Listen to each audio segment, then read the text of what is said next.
সমাপ্তি। সমাপ্তি। বয়স 22। ওকে, সমাপ্তি, আপনি কেন মনে করলেন যে আজকে এই ধরনের সিক্রেটস নিয়ে লাখ লাখ মানুষের সামনে নিজেকে হাজির করা, এটার প্রয়োজনটা আসলে কি? আসলে আমার মতো অনেকেই হয়তো ফ্যামিলিতে এরকম সিচুয়েশনে পড়ে, যাতে সবাই বুঝতে পারে আর মা বাবা যেন বাচ্চাদের প্রতি বেশি খেয়াল করে, এই জিনিসগুলো যাতে বুঝতে পারে, তাদের সঙ্গে ফ্রিলি কথা বলে, এই জন্যই আসে। আচ্ছা, এবং আপনি কি আমাদের অনুষ্ঠানটা শোনেন? হ্যাঁ, রেগুলার শোনেন? রেগুলার বলতে ওইরকম শোনা হয় না, এই সারাদিন কাজ করে হাজবেন্ড আসে, বাচ্চা নিয়ে ঘুমায় পড়া হয়, ইউটিউবে শুনি, ইউটিউবে শোনা হয়। ওকে, ঠিক আছে, চলেন। আপনি যেহেতু ইউটিউবের কথা বললেন, আমি একটু বলে নেই শুরুতে, প্রিয় শ্রোতা, আমাদের ইউটিউবের চ্যানেলটি হচ্ছে www.youtube.com/dfm904। আমি আবারও বলছি, youtube.com/dfm904। এবং আপনারা নিশ্চয়ই জানেন আমাদের ইউটিউবে একটা বিশেষ সুযোগ সুবিধার কথা আমরা বলে আসছিলাম অনেকদিন ধরে, এবং সেটা চালু হতে যাচ্ছে খুব শীঘ্রই। সেটা হচ্ছে অনুষ্ঠান চলাকালীন সময়ে একই সাথে আপনি ইউটিউবে একই সময়, অর্থাৎ রাত 11টায় আমাদের রেডিওতে অনুষ্ঠান শুরু হয়, ইউটিউবে 11টার সময় আমরা অনুষ্ঠানটা চালিয়ে দেব, এবং যেভাবে আপনি রেডিওতে শুনতে পান সেভাবেই আপনি ইউটিউবে শুনতে পাবেন। এবং ইউটিউবে একটু মানে ইউটিউবের লিসনার যারা, তারা আমাদের রেডিও লিসনারদের চেয়ে একটু এগিয়ে থাকবে। কেন এগিয়ে থাকবে? যদি আপনার অনুষ্ঠানটা ইউটিউবে যদি সাবস্ক্রাইব করে থাকেন তাহলে বুঝতে পারবেন। সুতরাং এটা একটা গ্রেট নিউজ আপনাদের জন্য। একই সময়, মানে রেডিওতে 11টার সময় শুরু হবে, ইউটিউবে 11টার সময় শুরু হয়ে যাবে। সো এটা আপনাদের জন্য একটা গ্রেট সুযোগ। তবে এটা ঠিক যে এটা ভিডিও না, এটা প্রিমিয়ার হবে, মানে আপনারা যখন টিউন করবেন 11টার সময় আপনারা পুরো অনুষ্ঠানটা ওখানে শুনতে পারবেন। সো ইউটিউবে যারা সাবস্ক্রাইব করেননি তাদেরকে আমি বলবো যে ইউটিউবে please subscribe it, www.youtube.com/dfm904। Subscribe করে নোটিফিকেশনটা অন করে রাখবেন। সমাপ্তি, শুরু করুন আপনি যেখান থেকে আপনার বলতে ইচ্ছে করে, কারণ আপনি যেহেতু আমাদের অনুষ্ঠান শোনেন, you have lot of ideas about our programme. So আপনি আপনার মতো করে শুরু করুন। প্রথমে আমরা ব্যাকগ্রাউন্ডে থাকি, তারপর আমরা দেখে আসলে আপনার জীবনের সিক্রেটসটা কি। জি, ছোটবেলা থেকেই শুরু করি। শিওর। ছোটবেলায় আমার ভাই হওয়ার পরে আমি 9 বছর পর হই। আচ্ছা। তা আমার বাবা বলতো যে এবার যদি মেয়ে না হয়, মানে আমার মাকে বলতো যে তাহলে কিন্তু তোমাকে রাখবো না। প্রথমে আপনার ভাই হয়? হ্যাঁ। আচ্ছা। তারপর আল্লাহর রহমতে আমি হই। আমার বাবা অনেক খুশি থাকে। আমাকে ভাইয়া যখন হয়, আমার মায়ের বয়স হয়তো তখন 13 বছর। জি। আমার বাবা লজ্জায় আমার ভাইকে কখনো কোলে টোলে নিত না, তা আমাকে অনেক আদর করতো। আচ্ছা। অনেক আদর করতো। আমি ছোটবেলা থেকেই মানে গ্রামে বড় হই, তা সবাই যেরকম বলে যে সোনার চামচ মুখে দিয়ে জন্ম, ওর হচ্ছে এরকম। মানে আমার দাদার একটু সম্মান, আমার দাদা ছিল হচ্ছে প্রাইমারি স্কুলে চাকরি করতো, আর আমার দাদা মারা যাওয়ার পরে আমার বাবার মানে সবকিছু ঘাড়ে সংসারের কাজ টাজ পড়ে। আর আমার বড় চাচা হচ্ছে পড়ালেখা করতো, ছোট চাচাকেও আমার বাবা পড়ালেখা করায়। আচ্ছা। পড়ালেখা করালে আমার চাচা একটা টাইমে হচ্ছে মানে একটু বড় হই, তখন একটু বুঝতে পারি, হয়তো 4-5 বছর বয়স, তখন থেকে মানে আমাকে কিভাবে যেন মানে ভালো করে মানে ব্যাড টাচ যেটাকে বলে ওরকম করতো। আমি বুঝতাম না, তখন তো বুঝি না আসলে এগুলা কি, ওটা বোঝার বয়সও না। আমার মানে আপন চাচা? হ্যাঁ, আপন চাচা, ছোট চাচা। ওকে। আমি তখন অতটা বুঝি না। আমার ঘুম আসানোর সময় বা দেখা গেছে পড়তে বসানোর সময় করতো, আমি বুঝতাম না যে আসলে এগুলা কি, কেন করতেছে। ওকে। তা আমার বাবা একটা পর্যায়ে বুঝতে পারে, তার অ্যাপেন্ডিসাইডের অপারেশন করে, তার সামনেই মানে ঠোঁটে কিস করা যেটাকে বলে ওটা করে। আমি ভাবি ছোট তো তখন, এটা তো বুঝি না কি। এখন বুঝি যে ওটা কেন করলো আর আমার বাবা কেন তখন কিছু বললো না, এটা মনে হতো। তাই একটা পর্যায়ে যখন এরকম মানে গায়ে হাত টাত দিত, তখন আমার বাবা একটা পর্যায়ে আমার কাছে জিজ্ঞাসা করে, আমার চাচাকে কিন্তু কোনো কিছু জিজ্ঞাসা করে না, আমাকে জিজ্ঞাসা করে। জিজ্ঞাসা করলে আমার চাচা আবার ভয় দেখায় যে তুমি যদি বলো তোমাকে ধরে মারবে। বলো মানে কি? মানে আপনার চাচা কি শিওর হয়ে গেছিল যে বিষয়টা আপনি জানেন বা বিষয়টা আপনি বোঝেন? যখন একটু বোঝা শিখলাম, হয়তো 7-8 বছর। আপনি কি কোনো কিছু জিজ্ঞেস করতেন না বিষয়টা নিয়ে, যে তুমি আমার সঙ্গে এরকম আচরণ কেন করছো? না, ভয় পাইতাম অনেক। চাচাকে ভয় পেতেন? হ্যাঁ, অনেক ভয়। কেন ভয় পেতেন? মানে উনি আমাকে ধরতে আসতেছে, মানে ওই জিনিসটা ফিল হইতো যে কখন যেন হাত দিবে, কখন যেন কি করবে। মানে উনি আসলে পরে আমি ঘর থেকে একটা বেরোনোর অজুহাত খুঁজতাম। তো আপনি তখন 4-5 বছরের বয়স। 4-5 বছরের বাচ্চারা তো অনেক বেশি স্পন্টেনিয়াস হয়, মার সাথে ফ্রি হয় বা ভাইয়ের সাথে। আপনার ভাই তো বড়ই ছিল, পড়ালেখা করতো, ওরকম করে মানে অতটা ফ্রি ছিলাম না। তো বাবা বিষয়টা জানার পরে আপনাকে প্রশ্ন করে? হ্যাঁ, তখন হয়তো 7-8 বছর বয়স হবে, তখন 3-4 পড়ি হয়তো। আচ্ছা। তা আমি মানে বলি যে না, তা বলে আমি তো দেখছি।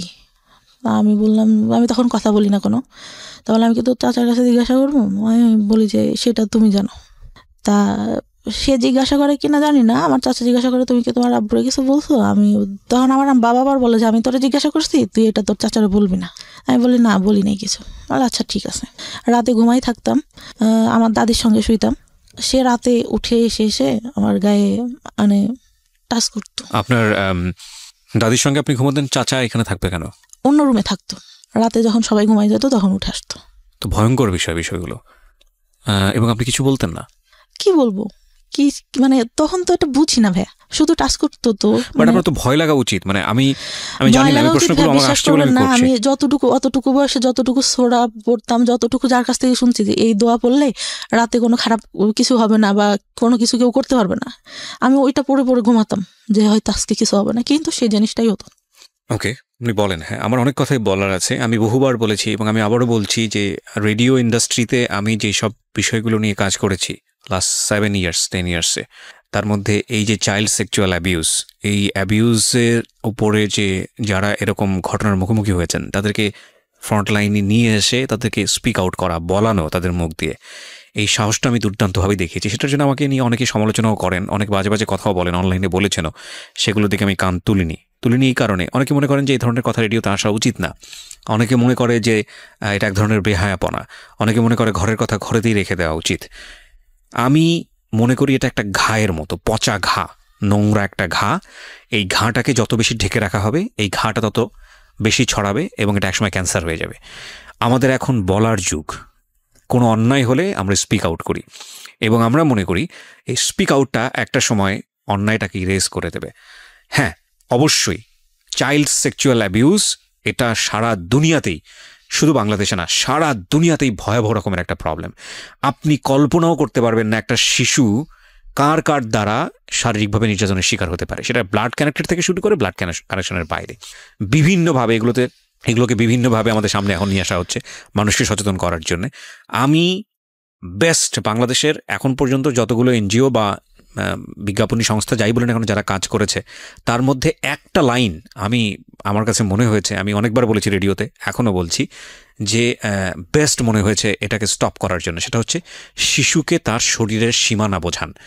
শিশুকে মানুষ আদর করবে, এটাই স্বাভাবিক, কিন্তু কোনটা গুড টাচ, কোনটা ব্যাড টাচ, এবং ব্যাড টাচ হলে সেটা নিয়ে স্পিক আউট করা, ব্যাড টাচ হলে প্যারেন্টসদের কাছে গিয়ে বলা, ব্যাড টাচ হলে এমন কাউকে গিয়ে সেটা বলা যিনি অ্যাকশনে যেতে পারেন, এবং যদি সেটা না হয় তাহলে সে কোথায় যেতে পারে, এই বিষয়গুলো নিয়ে কথা বলা। এটা স্কুলে বলা প্রয়োজন, এবং নট অনলি দিস, স্কুলে শুধুমাত্র না, ফ্যামিলিতে বলা প্রয়োজন। এবং বলার জায়গা থেকে আপনি কিছু করতে চাচ্ছেন, শিওর, এবং বলার জায়গাটা থেকে আমার মনে হয় তারা একটা নির্ভরতার জায়গা ক্রিয়েট করার প্রয়োজন। সো এটা নিয়ে আমি বহুবার রেডিওতে বলেছি এবং আজকের এই স্টোরিটা হয়তো সেদিকেই যাচ্ছে। আমরা একটু ওয়েট করি, সামনের দিকে একটু আগাই, কারণ আমি জানি যে আজকের এই সমাপ্তির গল্পের মধ্য দিয়ে বাংলাদেশের অনেক মেয়ে নিজেদের শৈশব খুঁজে পাবে। আমি ডেফিনেটলি শিওর, কারণ এগুলোর উপর যারা কাজ করেন তাদের যেই পার্সেন্টেজ, মানে তারা যেসব পরিসংখ্যান আমাদের সামনে তুলে ধরে, সেটা কিন্তু রীতিমতো ভয়াবহ। আমরা নারী শিক্ষা নিয়ে কাজ করেছি, আমরা শিশুর পুষ্টি নিয়ে কাজ করেছি সরকারি তরফ থেকে, আমরা যেটা বলছি, এবং এগুলোতে আমাদের যে অর্জন সাউথ এশিয়ার মধ্যে, এটা মাইল ফলক, সারা বিশ্বের কাছে মাইল ফলক লাস্ট 10 ইয়ার্সে। এবং আমাদের এখন কাজ করা উচিত শিশুর পরিপূর্ণ মানসিক বিকাশ নিয়ে, এবং এখানে সরকারের যেরকম পৃষ্ঠপোষকতা প্রয়োজন, একইভাবে বেসরকারি পর্যায়ে যৌথভাবে কাজ করা প্রয়োজন। শিশু নারী হোক কিংবা পুরুষ হোক, মানে আমি যেটা বোঝাচ্ছি, ছেলে হোক কিংবা মেয়ে হোক, এই জায়গাটায় আমাদেরকে অবশ্যই এখন এনশিওরিটি দিতে হবে যে তার যেন একটা নিরাপত্তা বলয় থাকে। কারণ এটা যে কত ভয়ানক একটা ব্যাপার একটা শিশুর মানসিক বিকাশের জন্য, এটা যে তাকে কোথায় নিয়ে যেতে পারে আপনি চিন্তাও করতে পারবেন না। অথচ আমরা এই বিষয়গুলো যুগের পর যুগ ধরে আমরা অ্যাভয়েড করেছি, আমরা চুপচাপ থেকেছি। আমরা যখনই স্পিক আউট হয়েছে কেউ, মুখ বন্ধ করে দিয়েছি, এবং সেটা শুধু পরিবারে না, এটা মিডিয়ার ক্ষেত্রে হয়েছে। সো এই বিষয়গুলো নিয়ে আমি অনেক বেশি লাউড ছিলাম এবং সেই জন্য অনেক ধরনের হ্যারাসমেন্টের মধ্যেও যেতে হয়েছে। ফাইন, ইস লেস ওকে, চেঞ্জ আনতে গেলে কিছু না কিছু হ্যারাসমেন্ট শিকার হতেও হয়। ওকে, বলুন তারপর আপনার যেখানে আপনি ছিলেন, যে চাচার বিষয়টা বলছিলেন, তারপর ওরকম হতে থাকে। আমি স্কুলে অনেক পড়ালেখা অনেক ভালো ছিলাম। আচ্ছা, অনেক ভালো ছিলাম বলতে 2-3 রোলের মধ্যে সবসময় থাকতো। আচ্ছা, আমি একটা জিনিস যেটা বুঝলাম, আপনার বাবা বিষয়টা জানলো এবং সে বললো যে চাচাকে না বলতে, এবং আপনি সেটাই করলেন, এবং আপনি ধারণা করেছিলেন বাবা যেহেতু বিষয়টা জানে সুতরাং এটার একটা প্রতিকার বা কোনো একটা কিছু হবে, সেটা তখন হয়নি। না। ওকে, তারপর পড়ালেখা অনেক ভালো থাকে, কিন্তু যখন মানে বুঝতে শিখলাম তখন পড়ালেখা থেকে মানে আমি কেমন যেন হয়ে যাই, মানে পড়ি কিন্তু আমি মানে সেরকম করে পড়ালেখা হচ্ছে না। আচ্ছা, মানে কনসেন্ট্রেশন যায় না নাকি আগ্রহ থাকে না, কোন কোথায় সমস্যা? পড়ালেখা করি কিন্তু টেনশন ভেতরে কাজ করে, ভালো লাগে না। সবাই যেরকম অন্য পাশে দেখতেছি, অন্য ছেলে মেয়েরা যেভাবে বড় হচ্ছে, ওদের লাইফে কোনো ঝামেলা নাই, আমার কেন এত সমস্যা, এটা মনে হতো। আর ক্লাস 5 থেকে ভালো রেজাল্ট হয়, তখন যখন 6-এ উঠি তখন থেকে পড়ালেখাটা ডাউন হতে থাকে আস্তে আস্তে। ওকে। আর তখন আমি রিলেশন বলতে আমার ফ্রেন্ডরা রিলেশন করতো ক্লাস 5-এ। তখন আমি বলি যে তোরা রিলেশন করিস, এটা কেন, এতটুকু বয়সে মানুষ রিলেশন করে? তা একটা ছেলে আমাকে পছন্দ করতো, আমাদের থেকে উপরে পড়তো, আমার খালাতো ভাইদের সঙ্গে পড়তো। তা আমি বলি যে ওরা বলতো যে তোর এই ছেলেটার সঙ্গে রিলেশন করাই দিব। আচ্ছা, আমি বলি আমি তো ওনাকে পছন্দ করি না, কেন রিলেশন করবো? আমার খালাতো ভাইয়ের সঙ্গে আমার একটা বান্ধবী রিলেশন করতো, ওরা সবসময় খেপাইতো আমাকে। তা আমি বলতাম যে না, আমি কখনো করবো না। ওরকম বলতে বলতে আমি বললাম যে আমার একটা ভাইয়ের সঙ্গে সম্পর্ক আছে, মিথ্যা কথা যেটা বলি যে সম্পর্ক আছে। পরে বলতে বলতে মানে ওই ভাইয়াটা থাকতো ওর মামার বাড়িতে, তা একটা সময় ভালো লেগে যায়। ওই সময় তো ভাইয়া বুঝি না যে রিলেশনটা কি জিনিস। ওই ছবিতে দেখতাম পছন্দ করতেছে, দেখা হচ্ছে, কথা বলছে, এটাই। আচ্ছা। পরে কিন্তু তার মধ্যেও কিন্তু কন্টিনিউ আমার চাচা যখন বাড়িতে আসতো, তার মধ্যে একটা কথা ভুলে গেছি, আমার চাচা মানে মেন্টালি সমস্যা হয়। আচ্ছা, মানে আমার চাচিকে বিয়ে করার জন্য, আমার চাচি যে বিয়ে করবে এটার জন্য। তারপরে ডাক্তারের কাছে নিয়ে যায়, ডাক্তার বলে যে পাগল টাগল কিছুই হয় নাই, বিয়ে দিয়ে দেন, ঠিক হয়ে যাবে, যেটা বলতেছে সেটা করেন, শুধু শুধু কেন টাকা ঢালতেছেন। আচ্ছা, ডাক্তার রেগে এক পর্যায়ে বলে। ওকে। পরে নিয়ে এসে আমার বড় চাচা তো বলে দিছে যে ওর পড়ালেখাও করাবো না, কিছুও করাবো না, আমি ওকে দেখতে পারবো না, তুইও বাদ দে, তুই করে কোনো লাভ নাই ওর জন্য কিছু করে। আমার বাবাকে বলে। আমার বাবা তখন কান্না করার বলে যে আমার বাবা বেঁচে নাই, আমার বাবা যদি বেঁচে থাকতো তাহলে তো এরকম হইতো না, আমার যদি রক্ত বিক্রি করেও কিছু করতে হয় আমি আমার ভাইয়ের জন্য করবো, এরকম করে বলে। আচ্ছা। তো বিয়ে দিয়ে দেয়, বিয়ে দিলে ভাই সেই রাত থেকেই ঠিক। আচ্ছা, মানে সে একদম পুরা সুস্থ।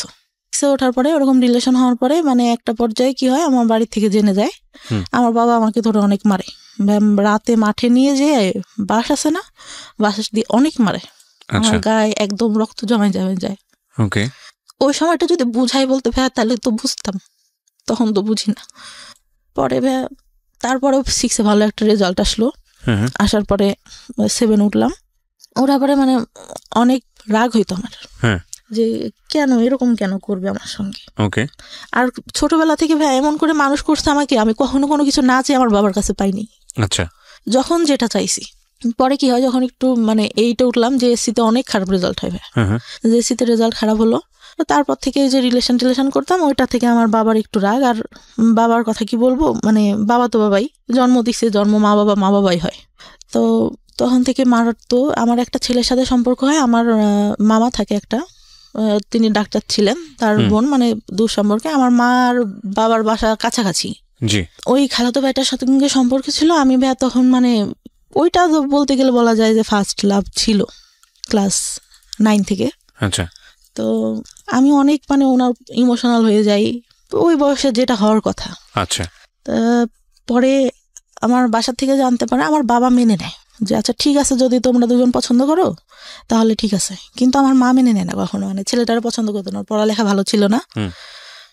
চাচা বাইরে পড়ালেখা করতো, ছোট চাচা, যে আমার মানে খারাপ ভাবে দেখতো, সে মাঝে মধ্যে আসতো যখন, আমি অনেক ভয় পাইতাম। একটা টাইমে যখন ছোট, এগুলা বলতে ভুলে গেছি, আমার ভাইয়ার এসএসসি পরীক্ষার আগে আমরা মানে টাউনে যেয়ে বাসা নেয় আমার মা, আমার ছোট চাচা তখন বিয়ে হয়।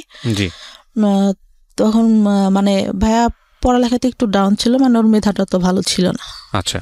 তো ওখানে নিয়ে যায় বা বলে যে এখানে তো কাজ টাজ করতে হয়, পড়তে পারে না, কি করে বেড়ায় না বেড়ায়, বাসায় গেলো এখান থেকে, মানে ও টাউনে পড়ালেখা করতো, তো ওখান থেকে সুবিধা হবে। ওইখানে বাসা নাই, আমি ভালো একটা স্কুলেই পড়ালেখা করতাম, ছোট মানে নার্সারি থেকে শুরু করি, আচ্ছা, ওখান থেকে ক্লাস 5-4 পর্যন্ত ওইখানে পড়ি। তখন ওইখানে মেবি 2 বছর মতো থাকা ছিল টাউনে। তখন ফ্রেন্ডদের সাথে অনেক ভালো, এখান থেকেই যেতাম। আমার খালাতো ভাই একটু উপরে পড়তো, আমি নিচে পড়তাম। আর ওই ভাইয়ার পরীক্ষা দেয়, এসএসসিতে ফেল করে ইংলিশে। আচ্ছা, আমার বাবা নাকি, আমি তো তখন ছোট ছিলাম, হ্যাঁ মনে নেই, আমার মা যতদূর বলে, তো অনেক কান্না করে আর বলে যে আমার মেয়ে আমার কখনো মানে খারাপ কিছু করবে না, আমার মেয়ে আমার সম্মান রাখবে।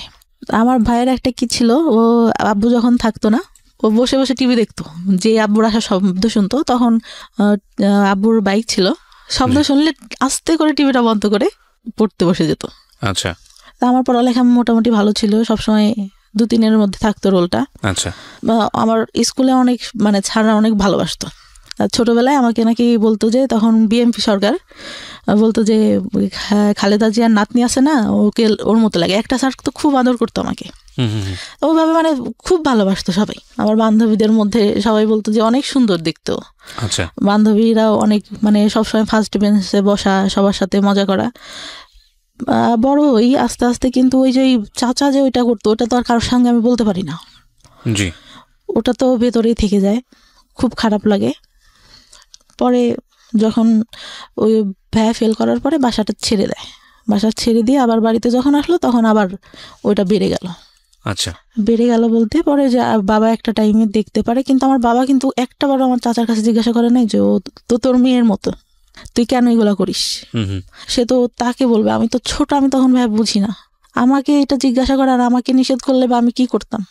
আমি যে রুমে থাকতাম, তার পাশের রুমে আমার চাচা থাকতো, আমার চাচি তার কাছে আছে শুয়ে, কিন্তু সে রাতে ঘুমাই গেলে উঠে ঠিক আমার এখানে আসবে।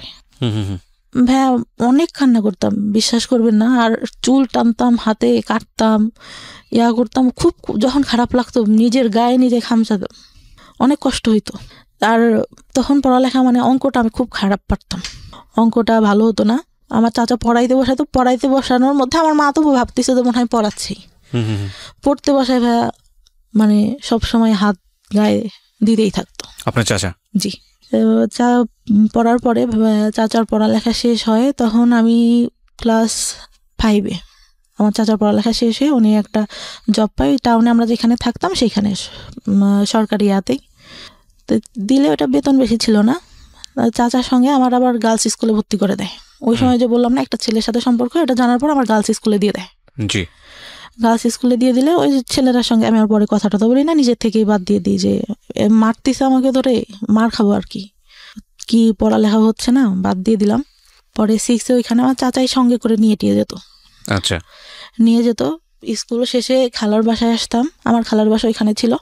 আসলে দেখা যেত আমার চাচার অফিস বিকালে শেষ হইতো, যাইতে যাইতে দেখা গেছে বাড়ি যাইতে তখন ইটের রাস্তা ছিল, দেখা গেছে যে 20-25 মিনিট লেগে যেত আমার বাড়ি যেতে। অন্ধকার হয়ে গেলে ভাই সে গাড়িতে বসে দেখা যাচ্ছে আমার গায়ে হাত দিচ্ছে, মানে এটা কন্টিনিউ একটা ভয়ঙ্কর রকমের একটা মানুষ আপনাকে, মানে আপনার কাছে তো এরকমই মুহূর্ত হওয়ার কথা, যে মানুষটাকে আমি এত বেশি অপছন্দ করি, সেই মানুষটা আমার পাশে পাশে কন্টিনিউয়াসলি এটা করছে, এবং আপনি সেটাকে মুখ বন্ধ করে মানে একজনের শাই ফিল হোক বা যেটার কারণেই হোক, আপনি কাউকে স্পিক আউট করছেন না, কাউকে বলছেন না? কাউকে না। আচ্ছা, কাউকে না। ক্লাস 9 থেকে এটা অনেকের মানে কিছু কিছু কেউ জানে, তার আগ পর্যন্ত আমি কাউকে কিছু বলিনি, কাউকে না। পরে ওইভাবে যেতে থাকলাম, 1 বছর গার্লস স্কুলে পড়া হয় আমার চাচা। তারপর ওইখান থেকে চাকরিটা ছেড়ে দিয়ে, মানে বেতন কম ছিল দেখে সুগার মিলে চাকরি নেয়, তখন সে ওইখানে চলে যায়। আচ্ছা, পরে ওইখানে গিয়ে আমার চাচিকেও নিয়ে যায়। পরে তো ওইখান থেকে ভাইয়া বাঁচলাম। আচ্ছা, মনে হলো যে না, কিন্তু আমি যে রিলেশন করতাম আমার মনে হইতো যে ভাইয়া আমি এখান থেকে বেরোতে পারলে বাঁচি, এই ছেলেটার সঙ্গে রিলেশন করতেছি, ও যদি আমাকে নিয়ে যায় আমার তো এখানে থাকতে হবে না। সবসময় এটা মনে হতো যে আমি এই ফ্যামিলিতে কেন থাকবো। আচ্ছা, আর আমি ভাবতাম যে এরকম ফ্যামিলি মানুষের হয়, আরও তো আশেপাশে আমার বান্ধবীরা আছে, ওরাও তো কত ভালো, কতই, খুব খারাপ লাগতো। আর একটা আমার বাবা ছোটবেলায় স্কুলে যাইতাম, ফার্স্টে হয়তো দিত, তখন 2 টাকা 5 টাকা অনেক কিছু পাওয়া যাইতো ভাইয়া।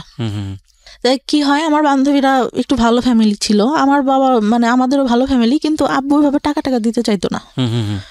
আমি কি করি, আব্বুর পকেট থেকে টাকা নিই, মনে হয় 6 টাকা না কয় টাকা, সেটা নিয়ে আমার আব্বু মানে দেখে ঘুমের ঘরে, আমার ছোট খালাকে বলে। তা আমি সেদিন অনেক কান্না করি, স্কুলে যাই না, যে আমি তো বেশি টাকা নিয়ে নি, আর আমার হয়তো এটা ভুল ছিল ভাইয়া। আর ওরা যখন ইয়া করতো না, মানে সবাই খাচ্ছে এটা ওইটা, আমি তো নিতে পারতেছি না, ওইটা অনেক খারাপ লাগতো। কিন্তু টিফিন দিয়ে দিত, টিফিনের পরেও যে দোকান টোকান আসতো সবাই নিত, খারাপ লাগতো অনেক। আচ্ছা, আমার চাচা কি করতো, গায়ে হাত দিত, এটা করতো এটা করতো, টাকা দিত হাতে, ধরো বাসা স্কুলে যে এটা খেও এটা খেও। তা আমার মনে হতো যে কি রে, উনি এরকম করেন, আমার হাতে টাকা দেয় কেন, আমি কোনো কাছে টাকা চাই নাকি, এরকম মনে হইতো। আর আব্বুর উপর অনেক রাগ হইতো যে কি ব্যাপার, উনি কিছু কেন বলে না, উনি তো জানে। পরে 5-এ ভালো রেজাল্ট করলাম, একটা ভালো রেজাল্ট আসলো, বৃত্তি দিছিলাম, বৃত্তি পাইনি কিছু নাম্বারের জন্য। অনেক আশা নিয়ে গার্লস স্কুলে ভর্তি করলো, গার্লস স্কুলে পড়তে পারলাম না। চাচার ওই যে গেল, কে নিয়ে যাবে, আমার বাবার ভাই কে নিয়ে যাবে, অন্য মানুষের সাথে রিলেশন করে, তখন যদি কিছু করে ফেলায়, এই চিন্তাটা। কিন্তু ভাই ওই সময় রিলেশন আমি কিছুই বুঝি না, ওই সিনেমা দেখতাম, শুক্রবারে সিনেমা হবে, সবাই আসতো আমাদের ওইখানে, আমাদের বাড়িতে একটা টিভি ছিল। আচ্ছা, ওই সবাই আসতো দেখতে, সবাই বসে দেখতাম। ওই আগেকার যুগে সামানা, তারপরে রাজ্জাক, এদের মানে মুভি দেখতাম, আর ভাবতাম যে এই ভালোবাসা মনে হয় দেখা হচ্ছে, কথা বলতেছে, একজন একজনকে পছন্দ করে, এইটাই, এর বাইরে কিছু না। আচ্ছা। পরে গার্লস স্কুল থেকে ক্লাস 7-এ এসে ভর্তি হলাম গ্রামের স্কুলটাতে। ওইখানে ছেলেমেয়েরা সবাই একসঙ্গে, আমার বান্ধবীরা প্রেম করতো, এই করতো সেই করতো। আমি ভাই কোনোদিনও স্কুলে প্রেম করি নাই, কেন জানি না। আমার স্কুলের ছেলেদের একসাথে পড়তেছি, ভাইয়ের মতো, ফ্রেন্ডের মতো, ওদের সাথে প্রেম করবো না, আমার এটা কখনো মাথায় আসতো না, কেন প্রেম করব। বাইরে পরে ওই আমার ক্লাস 7 যায়, আমার চাচা মাঝে মধ্যে যখন বাড়িতে আসতো ছুটিতে, আবার দেখা গেছে ওই চিনির মিলে চাকরি পাওয়ার পর ওনাদের তো যে কোয়ার্টার দেয়, ওইখানে যাইতাম। অনেক সুন্দর ছিল ভাই কোয়ার্টার গুলা, যাইতাম, অনেক ভালো লাগতো দেখতে, অনেক গোলাপ ফুল। আমি ছোটবেলা থেকে ফুল অনেক পছন্দ করি, ফুল গাছ নিজে এনে এনে লাগাইতাম। ওই 5-6 টাকা দিয়ে ফুল গাছ কিনতে পাওয়া যেত, ওইগুলো এনে লাগাইতাম, অনেক পছন্দ করতাম। ওইখানে গেলে অনেক ভালো লাগতো আমার, অনেক ফুল, গোলাপ ফুল ধরে ধরে আছে অনেক কালারের, এই ফুল ওই ফুল, অনেক ভালো লাগতো। কিন্তু ভাইয়ার কি হইতো, দেখা গেছে আমার চাচি গোসলে ঢুকছে বা আম্মু নাই, ওই সুযোগে আমার চাচা এসে হঠাৎ করে হাত দিবে। তখন তো একটু বড় হয়েছি, আমার ফার্স্ট পিরিয়ড হয় ভাইয়া 6 না হলে 7 থেকে। অত তাড়াতাড়ি পিরিয়ড, মানে আমি তখন ভাইয়া প্যান্ট পরি, স্কুলে গেছি, স্কুল থেকে আসছি, আম্মু আমার প্যান্ট দেখে বলে এটা কি তোর। আমি বললাম এটা কি, আমাদের তখন হচ্ছে আমার মানে জমি আছে আমার বাবার অনেক। তা আমি বলি যে ওই কাকুটা মনে হয় মোবাইল দিয়ে হাত মুছছে, এটা। তা বললেন যে না, এটা এরকম না। আমার চাচি, আমার মাও কিন্তু অতটা ফ্রি না, আমার মা আমাকে কিছুই বলে না, আমার ছোট চাচিকে বলে যে ওর এটা হয়েছে, তুই ওকে শিখাই দে। আমি মানে তখন মানে ন্যাকড়া ইউজ করে, ওটা আমি বুঝতাম না ভাই কিভাবে, আমার দেখাই দিছে কিন্তু আমি ওইটা বুঝি না। আচ্ছা, তখন জানতে পারলাম যে প্যাড ইউজ করে। ওটা যদি আম্মুকে বলতাম, আম্মু যদি আব্বুকে বলতো, আব্বু বলতো দুনিয়ার লোক ন্যাকড়া ইউজ করে, তোমার মেয়ের প্যাড লাগে, এটা বাবা বলতো। হ্যাঁ, ভেরি ব্যাড, ওকে, প্রিটি ব্যাড, মানে নাথিং টু সে। ওকে, বলেন তারপরে কি হয়েছে? পরে ভাই আমি মানে কাপড় টাপড় নষ্ট করে ফেলতাম, মানে you don't know how to manage it. না, বুঝতে। বিষয়গুলো আসলে খুব সেন্সিটিভ, মানে আমাদের সমাজে এগুলো নিয়ে কথা বলাটাও অন্যায়, কিন্তু এগুলো একটা মানুষের জীবন আচরণের সঙ্গে জড়িত, এবং একটা মানুষকে যদি আমরা সুস্থভাবে বড় করতে চাই, তাহলে তার যে বেসিক নিডগুলো, এই নিডগুলোকে আমাদের সাপোর্ট দেওয়া উচিত। একটা মেয়ে শুধুমাত্রই লেখাপড়া শিখে, নারীর শিক্ষা, নারীর অধিকার, অমুক ঠুমুক এগুলো নিয়েই শুধুমাত্র একজন নারী না, নারী জন্মগতভাবে একজন পুরুষের চেয়ে আলাদা, সুতরাং তার আলাদা কিছু সাপোর্ট দরকার হয়, এবং সেটা ফ্যামিলি থেকেই শুরু হওয়াটা জরুরি। দেখুন, উনি যে বিষয়গুলো নিয়ে কথা বলছেন, এগুলো নিয়ে আমাদের সমাজে খুব একটা কথাবার্তা হয় না, এগুলোকে আমরা ট্যাবু মনে করি, এগুলো নিয়ে আমরা কথাবার্তা বলি। অথচ আমাদের ধর্মে এত সুন্দরভাবে বিষয়গুলো ব্যাখ্যা করা আছে, এত ইন ডিটেলি ব্যাখ্যা করা আছে, অথচ এগুলো নিয়ে আমরা কথা বলার প্রয়োজন মনে করি না। এবং এগুলো নিয়ে কথা বলা উচিত এই কারণে যে এগুলো একটা মানুষের বেসিক নিড, স্বাস্থ্যের সঙ্গে জড়িত, একটা মানুষের প্রপারলি বড় হওয়ার সঙ্গে জড়িত, এবং এগুলো নিয়ে খুব সুন্দরভাবে বোঝানো উচিত। হ্যাঁ, উনি যখন বলছেন তখন উনি চোখ মুছছেন, কারণ আমি জানি যে এটার মধ্যে আসলে অনেক বড় একটা কষ্ট জড়িয়ে আছে, এগুলো প্রয়োজনীয় জিনিস। হ্যাঁ, ওকে, একটু আমরা সামনের দিকে আগাই। আপনি যখন এই বিষয়গুলো ফ্যামিলিতে বলতেন, বিষয়গুলো সামহাও হাইড করা হতো, বা আপনার যে পরিমাণ এক্সপেক্ট করতেন? মানে আম্মু বলে দিছে। আপনার কি কখনো অপরাধী মনে হতো যে এই জিনিসটা যে হলো, আরে না জানি কত বড় অপরাধ করে ফেলছি? আমার কাছে মনে হতো, কারণ আমার মা বলে দিছে কাউকে বলা যাবে না এগুলা কাউকে বলা যাবে না। হয়েছে এতটুকু বয়সে এটা হয় নাকি, আমি কি করবো, এটাকে আমি ইচ্ছা করে হয়েছি। দেখেন কত ইম্পর্টেন্ট একটা বিষয়। উনি এখানেই কিন্তু একটা ভয়ঙ্কর রকমের একটা মানসিক বাধাগ্রস্ত হলো, ও নিজেকে অপরাধী ভাবা শুরু করেছে, এবং এটা তো সম্পূর্ণই ন্যাচারাল একটা বিষয়। এবং সেখানে মা যদি ধরনের কথা বলেন, মাও হয়তো বুঝে বলেননি, কারণ মাও হয়তো তার মার কাছ থেকে এটা শুনেছেন।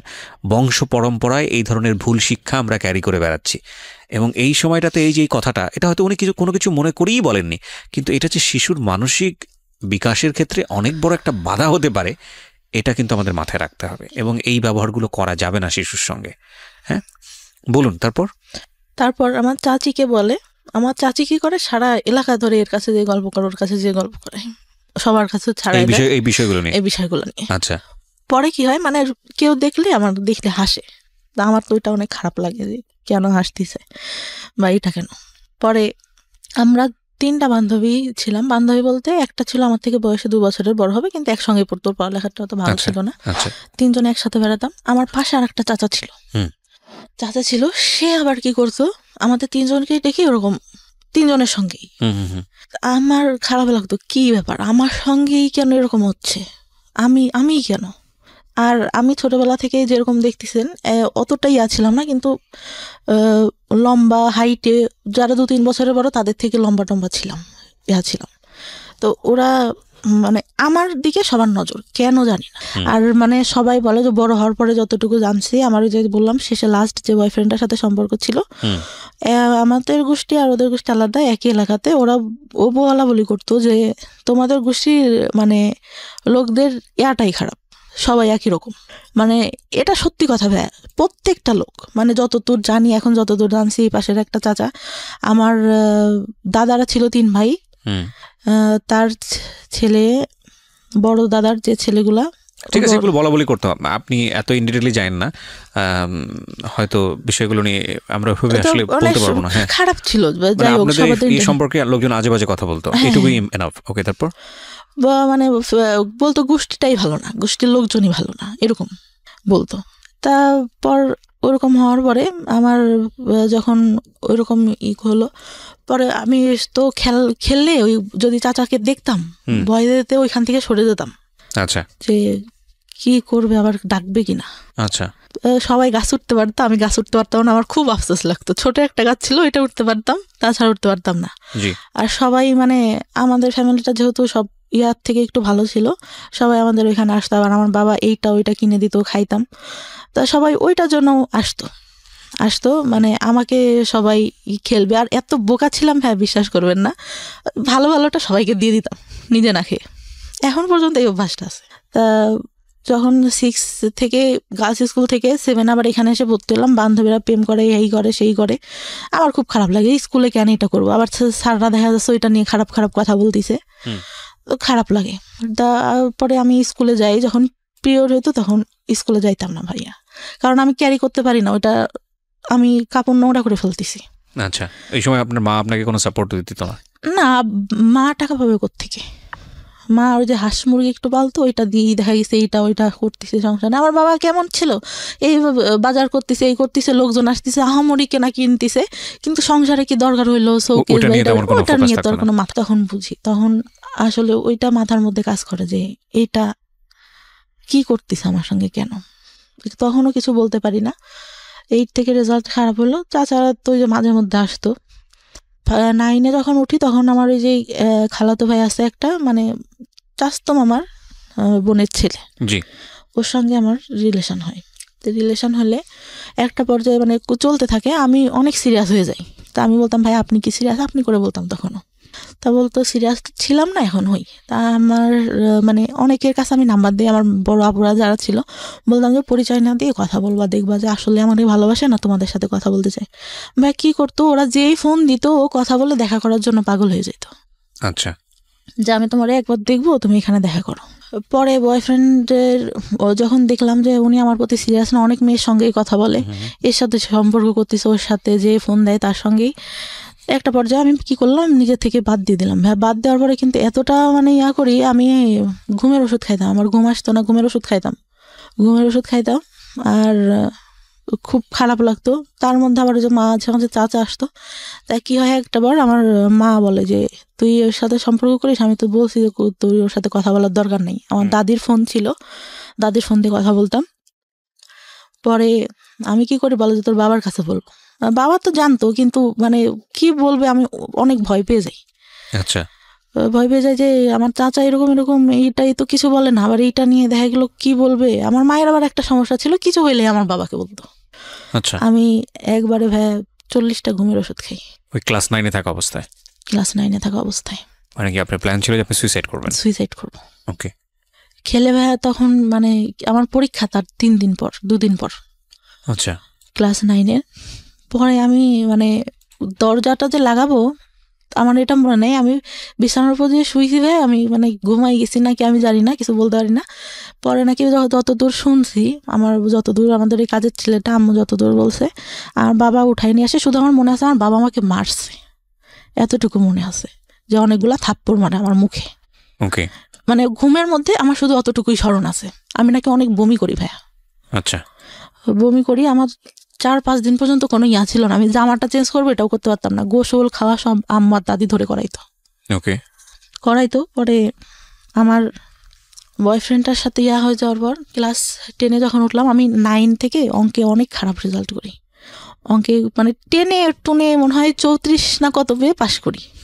আমার বান্ধবীরা অনেক হাসাহাসি করতো। আর আমার যে বয়ফ্রেন্ডটার সাথে সম্পর্ক ছিল ওরা জানতো। আরও ওই মাঝে কথা বলতাম, অনেক ছেলে ঘুরতো ভাইয়া, অনেক ছেলে ঘুরতো। আর ওই ঘুমের ওষুধ খাইতাম, মানে প্রাইভেট পড়তে যেতাম, কেমন অ্যাবনর্মাল টাইপের হয়ে গেছিলাম আমি।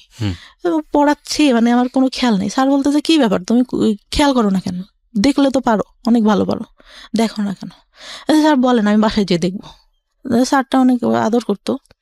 তা ওইভাবেই পড়ে অঙ্ক ভালো পারতাম না, হাসাহাসি করতো। আর ওই যে ছেলেগুলো প্রপোজ করতো ভাইয়া, ওরা কি মানে এরকম ছিল, কিছু না করলেও ভাইয়া কেন ছেলে মানুষ এরকম আমি জানি না, বলতো যে সব করছি। ওই মেয়েরা তো আমি সব করছি। আচ্ছা, ওকে। একটা ফুফাতো ভাই এরকম বলে, ওইটা আমি পরে আসি। তা ওইখান থেকে ক্লাস 9-এ ওরা হাসাহাসি করতো। তা আমার এত খারাপ লাগে যে কি আমি অঙ্ক ভালো পারি না। আমি হিন্দু ছিল স্যারটা, আমি আমার জীবনে আমি এত ভালো মানুষ দেখিনি। আমার ধর্মের না, যেহেতু আমি ইসলাম ধর্মের, আমার স্যার ছিল হিন্দু ধর্মের। একটু উনি প্রাইমারি স্কুলে চাকরি করতো। স্যারের কাছে বললাম স্যার আমি তো অঙ্ক ভালো পারি না, আমাকে একটু যদি ভালো করে পড়াইতেন। তা বলে যে আচ্ছা ঠিক আছে তুমি পাশে এসে বসবা, পাটিতে বসাইতো, যে পাশে এসে বসবা, আমি তোমাকে ওরা যা করে তার থেকে আমি উৎপাদক ভালো পারতাম না। আমি বললাম স্যার উৎপাদকটা আমার একদম বাদ দিয়ে দেন, আমি এটা বুঝি না, একটা করলে আর একটা করতে হবে। এই দেখা গেছে আমার একটা কমন পড়ছে আর একটা কমন পড়তেছে না, তখন কি করব? পরে স্যার এরকম করে আমাকে অঙ্ক করায়, আমি এসএসসিতে অঙ্কে আমার প্লাস আসে, আর কোনো কিছুতেই প্লাস আসে না। আচ্ছা। তার মধ্যে যে চাচা এসে অঙ্ক করতে দিত, অঙ্ক ভালো পারতাম না, পড়তে বসাইছে, যে কয়দিন আসতো উনি আমাকে পড়তে বসাবেই। আর ওই যে ইন্টেনশনালি গায়ে হাত দিয়ে যাচ্ছে। এই অঙ্কের টিচার? না, আমার চাচা। ওকে। ওই যে আসতো মাঝে মধ্যে বাড়িতে, অঙ্ক না পারলেই দেখা গেছে রাগারাগি করতেছে, আমি অনেক কাঁদতাম, আমি কিছু বলতাম না, অনেক কাঁদতাম। না আম্মু বলতো তুই পড়িস না কেন, এই জন্য তো তোকে রাগ করে। আম্মু তো তখন কিছু জানে না। আমার তার মধ্যে আমার ছোট চাচার একটা বাচ্চা হয়, আমার ভাইটাকে আমি অনেক আদর করতাম, অনেক ভালো লাগতো। ভাই কি হইতো, আমার ভাইটাকে করলে দিতে যে উনি আমার গায়ে হাত দিত। Very bad. আমার মনে হতো আমি মারা যাবো, আমি এই সংসারে কেন, এর থেকে যদি একটা গরিব ঘরেও জন্ম হইতো তাহলে মনে হয় এর থেকে মানুষ ভালো থাকে। কোন ক্লাসের ঘটনা এটা? আপনি যে ক্লাসের কথা বলছেন, যে ক্লাসে আপনার অঙ্ক করাচ্ছে? 9-এ। তখন পর্যন্ত আপনি মার সঙ্গে কেন বলছেন না এগুলা? আমি তখনও ভাইয়া যে মাকে বলতে হবে এটা কিভাবে নিবে, সে আমাকে বলে দিছে যে এইগুলা কাউকে, পিরিয়ডের কথাই বলে দিছে, কাউকে বলতে হয় না। এইটা বললে কি বলবে? ওকে, এটা বললে কি বলবে? তার মধ্যে কি আমার চাচাদের জমি জাতিটা অনেক মানে একটু ঝামেলা হয়। ছোট চাচাটাই সবসময় বেশিরভাগ ঝামেলা করে। বড় চাচাটা অনেক ভালো, উনি বিসিএস ক্যাডার, প্রভাষক এখন, অনেক ভালো। মানে চাচা ছোটবেলা থেকে অনেক ঈদে প্রত্যেকবার জামা কিনে দেবে, আর আমাকে বলতো আমার হলুদ পরি, আমাকে ছোট বড় চাচা বলতো, আমার বড় চাচা। আচ্ছা। অনেক আদর করতো। আমি চিন্তা করতাম চলে যাব, কিন্তু তখন চিন্তা করতাম যে আমার ভাই আমার সবাই অনেক ভালোবাসেন, আমি চলে গেলে তো মান সম্মান থাকবে না, আর নাম ডাক আছে যেহেতু ফ্যামিলির একটা। এসএসসি পরীক্ষার আগে আমি সম্পূর্ণ সবার সঙ্গে কথা বলা বন্ধ করে দিই, যে আমার এমনিতে অঙ্কেটে ভালো পারি না, আমি কারোর সঙ্গে কথাটা বলবো না, আমি পরীক্ষাটা ভালো মতো দিই। তো পরীক্ষাটা দেই, পরীক্ষা দেওয়ার পরে আসলো এই কোনো রকমে মানে পাশ করলাম, ভালোই মোটামুটি একটা রেজাল্ট আসলো। আসার পরে আমি মানে বাইরে ভর্তি হওয়ার ইচ্ছা আমার অনেক। তা টাউনে সরকারি মহিলা কলেজে আমার সব মানে ইয়াটিয়া দিলাম, চান্স হইলো ওইখানে, কিন্তু আমার আব্বা ভর্তি করলো না। কেন করলো না? যে ওই ছেলের সঙ্গে সম্পর্ক আছে, যদি ওইখানে যেয়ে দেখা টেখা করে, এই জন্য। হয়তো তার জায়গা থেকে এটা ঠিক ছিল, কারণ আমি করবো না এর গ্যারান্টি কি আমার, আমি নিজে থেকেই বলতেছি। পরে ভর্তি করলো না, ওইখানে একটা কলেজে ভর্তি করলো। এমনিতে মানে আমাদের ওইখান থেকে একটু টাউনে যে কলেজটা ছিল যেতে 30 মিনিট মতো লাগতো। তো ওইখানে আমার বাবার যে ফ্রেন্ডের ছেলেটা আবার ওইখানে কলেজে কিভাবে যেন খোঁজ পায় আমাকে, মানে ওই ছেলেটার আবার কি হয় ভাই বলতে ভুলে গেছি। আমার এসএসসি পরীক্ষার পর আমার ফুপুর বাসায় আমি বেড়াইতে যাই। আচ্ছা, গেলে তা ওরা তো আমাদের বাসা থেকে আগের থেকে আসে, দেখা গেছে একটা অকেশন হইলে, একটু অনুষ্ঠান হইলে আসে, আঙ্কেল আসে, আঙ্কেলের ছেলে আসে। তা আসলে পরে ওরা বলে যে জানো আমাদের সঙ্গে পরে ওই আপুটার সঙ্গে এই ভাইয়াটার সম্পর্ক আছে। আমি কি বলিস, ও তো আমার দিকে একটু এরকম তাকায়, আমি তো বুঝি। আমার ফুফাতো ভাইদের বলে যে না সত্যি কথা, অনেক ভালো সম্পর্ক, আর ওরা অনেক ভালোবাসে ওই আপুটাকে, আপু অনেক ভালোবাসে। আমি বলছি আচ্ছা, আজকের দিনের মধ্যে যদি আমি ওর সাথে সম্পর্ক করে দেখাইতে পারি, একটা বাজাবাজি ধরনেরই। তারপরে আর কি করি, আমার ফুফাতো ভাই ফোন দেয়, আমি ওর সঙ্গে কথা বলি। কথা বললে ঠিক সন্ধ্যার সময় ফোন দিছে, আচ্ছা আমি তোমাকে একটা কথা বলতে চাই সমাপ্তি, তুমি কি আমার কথা যদি হ্যাঁ হয় হ্যাঁ বলবা, নাহলে পরে না বলবা। আমি বলছি জি বলেন। বলতেছে তুমি কি আমাকে লাইক করো? আমি বলছি যে দেখি, চিন্তা করে দেখি। তার রেগে কেটে দেয়। তো আমি আবার ফোন দিয়ে ওদেরকে ডেকে শোনালাম যে দেখ কি বলে, যে ওই ছেলে মেয়ের সাথে নাকি সম্পর্ক, তাইলে কি। পরে বলতেছে যে, আমি বলতেছি হ্যাঁ পছন্দ করি। আপনি আচ্ছা I think I love you, ও বলে আমাকে। আচ্ছা ঠিক আছে, আই লাভ ইউ টু। কিন্তু আমি তো মানে ওরকম করে না। তো ওরা যে আবার কি করে, ওই মেয়েটাকে বলে দেয় যে আপনি যার সাথে সম্পর্ক করেন ওই ছেলেটাতে এই হয়েছে। তা আমি কিন্তু ওকে আমি বলছি তুই কিন্তু বলবি না, একটা মেয়ে কষ্ট পাবে। আমার যতটুকু মানে মাথার মধ্যে আছে, ও কষ্ট পাবে শুনলে। যাই হোক, ছেলেটা ভালো না, আমি যতটুকু জানতাম। পরে কলেজে ওঠার পরে, কলেজে যখন ভর্তি হইলাম, ওই ছেলেটা কোত্থেকে খোঁজ পাই জানি না, ও প্রত্যেক দিন এসে কি করতো, একটা রুমে 2টা দরজা ছিল, ছেলে দাঁড়া করে রাখতো 4টা। নেশা করতো ভাই প্রচুর পরিমাণে।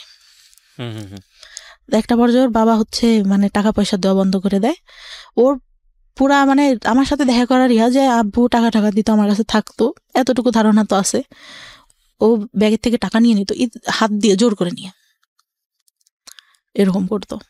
একদিন যখন তখন যেখানে সেখানে ডাকতো। আমি আবার ভাই অনেক ভয় পাইতাম, যে বাবার একটা সম্মান আছে, বাবার টাউনেই দোকান ছিল একটা, ব্যবসা করতো যেহেতু উনি। তা একদিন ডাকে একটা মার্কেটের উপরে, ওখানে একটা ব্যাংক থাকে, এই পাশে আমরা কথা বলতেছি, চেনা জানা একটা লোকই দোকানে, ওই দোকান থেকে সব কিছু নিতাম। আর আমার এমন ছিল, টাউনের সব দোকানে বলা ছিল যে আমার মেয়ে যদি কিছু এসে নিতে চায় আপনারা দিয়ে দেবেন, টাকা চাবেন না কখনো, যা লাগে আমি দিয়ে দেবো। আমার ছিল, আমি দোকানে গেলে একটা জিনিস পছন্দ হইলে না নিলে আমার কেন রাতে ঘুম আসতো না। আচ্ছা, তা ওই আঙ্কেলটা আমার খালুর দোকান ছিল ওখানে একটা, আমার খালুকে বলে যে এরকম দেখা করছে। এত বাজে করে উপস্থাপন করে দেখা করাটা আমার বাবা নিতে পারে না। এত বড় একটা লাঠি নিয়ে আমার মারার জন্য বসে আছে। রাতে ডাকছে, আমার মা সহ গেছে, আমার মা পাশে বসা। আমি বলছে যা সত্যি তাই বলবে। আমি মামার কাছে যেগুলো জিজ্ঞাসা করে আমি বলি যে না এরকম তো কিছুই হয়নি। পরে আব্বু বুঝতে পারে যে মিথ্যা সত্য কথা, মানুষের কথা শুনলে বুঝতে পারে, তো কিছু বলে না, বলে আচ্ছা ঠিক আছে। তো ওনারা আবার এরকম বলে যে আপনার মেয়েকে বিয়ে দিয়ে দেন, নাহলে কিন্তু এই ছেলে অনেক প্রবলেম করবে, তাই বলে। তারপরে ইন্টার ফার্স্ট ইয়ারও তো তখন এসএসসির পরে ভর্তি হয়েছি। ইন্টার ফার্স্ট ইয়ার পরীক্ষার কিছুদিন আগে আমাকে একটা ছেলে দেখতে আসে। ছোটবেলা থেকেই চিনি, কিন্তু এভাবেও জানি না যে আমাদের এলাকায় বাসা, এটা জানি কার ভাই কার ছেলে এটাও জানি না। আমার আবার কেমন ছিল যে আমি কোথাও যেতে গেলে আব্বুর কাছে শুনতে হবে, আর বাইরে অত বেরোনোর কোনো ছিল না আমাদের। আমি এলাকার মধ্যে আমাদের গোষ্ঠী দেওয়া অনেকেরা নাম জানি, চিনি, একজনের মুখে চিনি, একজনের নাম জানি, এরকম অনেকে চিনিও না। তো কারণ গোষ্ঠীটা তো অনেক ছাড়ানো ছিটানো, এক জায়গায় তো সীমাবদ্ধ না। তা ওই মানে শাড়ি পরিয়ে ওইটা দেখে নাকি ওর অনেক ভালো লাগে। পরে আমাকে আমার ভাইয়ের বিয়েতে তো যে মানে আমাদের বিয়ের পরে আবার দেখা যায় যে যেতে হয় বউয়ের বাড়িতে, মানে আমার ভাবির বাড়িতে যেতে হবে। তো আমার ভাই বলে যে তুই চল, আর আমার মামা তোমার কথা বলে যে ও চল। আমি বলি যা না, যাব না, আমার যেতে ইচ্ছা করে না, কারণ আমি তখন যে টেনশনে, আমার বয়ফ্রেন্ডের সাথে আমার ব্রেকআপ হয়ে গেছে, মন মানসিকতা ভালো থাকে না। আর ভাবিদের বাড়িটাও এরকম ছিল যে আমার পছন্দ না, মানে মাটির রাস্তা দিয়ে যেতে হতো, আমার ভালো লাগতো না। ওকে, তা বলছে যে আচ্ছা চল আজকে যাই, কালকে চলে আসবো। তা আমি আবার তখন একটা গোপনে ফোন ব্যবহার করতাম, ওটা বাসায় রেখে যাই। আসার পরে 16 তারিখে যাই মার্চের, 18 তারিখে ব্যাক করি। ওকে, ফোনটা খোলার পরে আমি দেখতেছি আমার ফোনে একটা মেসেজ, আমাকে তুমি খুঁজলে কেন? আমি তোমাকে খুঁজলাম মানে কে এটা, আমি কাকে খুঁজলাম? ওকে। তারপর আমি মানে আমার ফোনে ব্যালেন্স থাকে না, আমি ফোন দিই, তা বললাম যে ভাই কে? তা বললো, ওর নাম ধরে বললো যে আমি অবাক। আমি বললাম যে আপনাকে আমি খুঁজলাম কে, মানে কি আমি আপনাকে কেন খুঁজবো? বলতেছে না আমাকে একজন বললো তুমি আমাকে খুঁজছো। আমি আপনাকে খুঁজবো মানে আমি আপনাকে খোঁজার কোনো প্রশ্নই আসে না। তারপরে আবার ফোন দেয় যে আসলে তুমি আমাকে খুঁজো নাই, তুমি আমাকে দেখো নাই। ওর মধ্যে মানে কি হয়, আমার খালাতো ভাই একটা বিয়ে করে সম্পর্ক করে, ওই মেয়ে দেখতাম ওর দিকে তাকায় থাকে। তা আমার খালাতো বোনের ওয়াইফের আবার সম্পর্কটা ভালো ছিল, মানে ইয়াটা ভালো ছিল না, চরিত্রটা ভালো ছিল না। অনেকের সঙ্গে ভাইয়ের সঙ্গে ইয়া হওয়ার পরে হুট করে বিয়ে করে, প্রেম করে, অনেকের সাথে আবার কথা বলতো। এই বাসে যেতে গেছে, মানে ঢাকায় থাকতো ওরা, ঢাকা থেকে বাড়িতে যেতে গেছে, কারণ নাম্বার পাইছে, পাশে বসছে, তার সঙ্গে কথা বলা শুরু করে দিছে। এরকম আমি ভাবতাম যে আচ্ছা যে ছেলেটার সাথে কথা বলে এ কি সে নাকি, অবাকের কথা ভাবতাম। তো এইভাবে তাকায় আসছে কেন? আমি আবার পিছন থেকে বসে আমি আবার ওর দিকে তাকায় আসি। তো ও ভাবছে যে আমি ওকে দেখি, কিন্তু আমি তো ওকে দেখি না, আমি দেখি যে ভাবি কেন ওর দিকে তাকায়, আমি তো এটা দেখি। মানে ও অনেক সুন্দর, অনেক সুন্দর ছিল দেখতে, অনেক সুন্দর। ও 6 ফিট হাইটে, লম্বা, সেরকম দেখতেও সুন্দর। তা তখন বলে যে আমাকে বললো তুমি আমার দিকে তাকাইছিল না। আমি তো তাকাইছিলাম না, তখন আমি এটা খুলেই বলি যে এরকম এরকম, আমি ভাবছি যে ভাবি আপনাকে দেখে কেন তাকায়, আপনার সঙ্গে কি কথা বলে কিনা। তা বলে না আমার সঙ্গে কথা বলে না, আমি জাস্ট তোমাকে অনেক ভালো লাগে এই জন্য। আমি পরে বলি যে ভাইয়া আপনি আমার সাথে কথা বলবেন, ঠিক আছে, কথা বলছো কেন? ও বলছে যে তোমার সাথে থাকছে, এই বলছে, এই করছে, ওই করছে, আমার তো এগুলো নিতে কষ্ট হবে। মানে সবাই আপনার নামে বদনাম করতো, বদনাম যেটা, কিন্তু সামনে কখনো কিন্তু ভাইয়া কেউ বলেনি, কারণ বাবার একটা ইয়া ছিল, কখনো কেউ বলবে এরকম না। কিন্তু গেলে পারে এই মেয়েটা ভালো না, এই মেয়ের চরিত্র ভালো না, পরে এরকম বলতো। তারপর আমি ওর কাছে বিশ্বাস করবে না, সব ঘটনা বলি, সব আমার ছোটবেলা থেকে কি হয় না হয় আমি সব কিছু বলি। আচ্ছা, ও মানে একটা পর্যায়ে কি হলো ভাই, ওইগুলা নিয়েও কথা বলা শুরু করলো। ওই মানে আপনার সঙ্গে ঝগড়া হতো, এগুলো নিয়ে খোঁটা দিত, এগুলো নিয়ে খোঁটা দিত। মানে ওইগুলা চাচাদের কথা না নিয়েও বাইরে যে ছেলেদের সঙ্গে কথা বলতাম এগুলা নিয়ে খোঁটা দেওয়া শুরু করলো। আমি তখন অনেক কাঁদতাম যে তোমারে তো আমি সব বলছি, দুনিয়ার কেউ কিছু জানুক না জানুক তুমি তো জানো, তাহলে কেন এগুলা বলো? আর তুমি যদি আমার লাইফে আগে আসতে তাহলে তো আমি এগুলা করতাম না। আমি তো তোমাকে ভালো করে চিনতাম না, স্কুলে গেছি একটু দেখছি, এই যা তুমি আগে বলতো আমার সাথে রিলেশন করবা, তুমি তো অনেক আলোচনা, কারণ আমি তো ছোট, তুমি তো আমার থেকে বড় হবা। পরে ভাই আমার ফার্স্ট বিয়ের ইয়াটা আসে, হুট করেই আমাকে বিয়ে দিয়ে দেয়, আমার কাছে জিজ্ঞাসাও করেন না যে আমি পছন্দ করি কিনা। কিভাবে হয় বিয়েটা? আমাদের এখানে কোন ক্লাসে তখন আপনি? Inter first year. ওকে। আমার তখন ভাই বিয়ের বয়সটাও হয়নি। মানে আমার মাকে এসে একজন বলতো যে, মানে সে হচ্ছে মুরগি দিয়ে যেত আমাদের বাসায়, বলে যে আপনার মেয়েটা তো অনেক সুন্দর, ছেলেটা অনেক সুন্দর, বাইং হাউসে চাকরি করে, তা আপনার মেয়েকে বিয়ে দিয়ে দিই। তা আমি বলে যে খোঁজ খবর না নিয়ে, আর আমি এগুলো জানি না, ওর বাবা শুনলে রাগ করবে। তা আব্বুকে বলে, আম্মু হয়তো কোনোভাবে কনভিন্স করে বললে আম্মু আমার ভাইয়াকে পাঠায়। ভাইয়ারা ঈদের মধ্যে মানে বিয়ের পরে ভাইয়া বাসাতেই থাকে, ভাইয়া চাকরি একটা করতো, সেটা আবার ছেড়ে দেয়। পরে ভাইয়া যায়, যে কি করে ওকে বলে যে আশেপাশ থেকে খোঁজ নিতে, ও কি করে ওই বাসায় ঢুকে যায়। পরে ছেলের ছোট ভাইয়ের কাছ থেকে সবকিছু দেখে, তাদের বাড়ি টাড়ি দেখে, অনেক মানে টাইস করা, ইয়া করা, ফুল ওয়াল, উপরে টিন শিট, তার মধ্যে টাইস করা, ইয়াটিয়াও অনেক ভালো, ভাইয়া পছন্দ করে। তখন ছেলে আসে দেখতে, তার 1 দিন না 2 দিন পরে ভাই আমি তো ছেলে মানুষকে তাকায় দেখবো, লজ্জার একটা ব্যাপার। আমাকে শাড়ি টাড়ি পরানো হয়, তা আমি তাকাই না কখনো। উনি আমার কাছে জিজ্ঞাসা করে ঠিকানা টিকানা এইগুলা নর্মালি যেগুলা জিজ্ঞাসা করে, বা চুল দেখাবে এইসব কিন্তু কিছু বলে না। এমনি নাম টাম জিজ্ঞাসা করলো, করলো। অনেক পছন্দ হয়েছে। পছন্দ হইলে মানে আমার মায়েরও অনেক পছন্দ, বাবারও অনেক পছন্দ ছেলেকে দেখে। কিন্তু ছেলেটা ভাই আমার থেকে মনে হয় 17-18 বছরের বড় হবে। 17-18 বছরের বড় হবে। তখন তারা কি করলো যে বিয়ে করবে। তা আব্বু বলে যে আচ্ছা বিয়ে না, আমার এক টাইমে আমি অনেক বড় করে অনুষ্ঠান করব, আমরা এমনিতে শুধু কাবিন রেজিস্ট্রেশন করে রাখি। রেজিস্ট্রি করা হয়, কবুল টবুল বলা হয় না। ওই ছেলেদের তখন রাতে ওইখান থেকে চলে যায়। আমি অনেক কান্না করি ভাই। আমি তখন বলতে পারি না যে এই ছেলের সাথে আমার সম্পর্ক আছে, আমি একে ছাড়া থাকতে পারবো না। পরে তার মধ্যেও আমার যে চাচা আসে, ছোট চাচা আসে, ঈদে আসে, এই আসে সেই আসে, কন্টিনিউ এটা চলতে থাকে। আচ্ছা। পরে বিয়ে দেওয়ার পরে হুট করে দিয়ে দিল। আমার সবাইরে ফোন দিয়ে বললাম, আমার বড় চাচা বলে যে কি ব্যাপার, তুই বিয়ে দিলি আমাদের কাছে তো জিজ্ঞাসা করবি। পরে যাওয়ার পরে আব্বু একটা ফোন দিল, ওই কন্টিনিউ কথা হইতো ছেলেটার সঙ্গে। কথা বলার আগে অন্যই যখন চলে যায় তার পরের দিন আমার ফুপুরা আসে, সবাই আসে আমাকে। আমি বললাম যে ভাই ছবিটা দেখি ছেলেটার। আমার যখন দেখাইলো আমি শুধু ভাইকে বললাম তোরা কি করলি? মানে এটা বিয়ে হওয়ার পরে গিয়ে আপনি ছবি দেখলেন ছেলেটার? আমি তখন তাকাই দেখিনি ভাইয়া, মানে আমি লজ্জাতে কি তাকাই দেখবো। আমাকে জিজ্ঞাসা করছে, আমি মাথা নিচু করে যতটুকু বলার বলছি। ছেলেটা হাইট টাইট লম্বা টম্বা সুন্দর ছিল, কিন্তু অত বয়সের তো একটা ছাপ মুখের উপর পড়ে। তো বিয়ে হয়ে যায় ওইভাবে।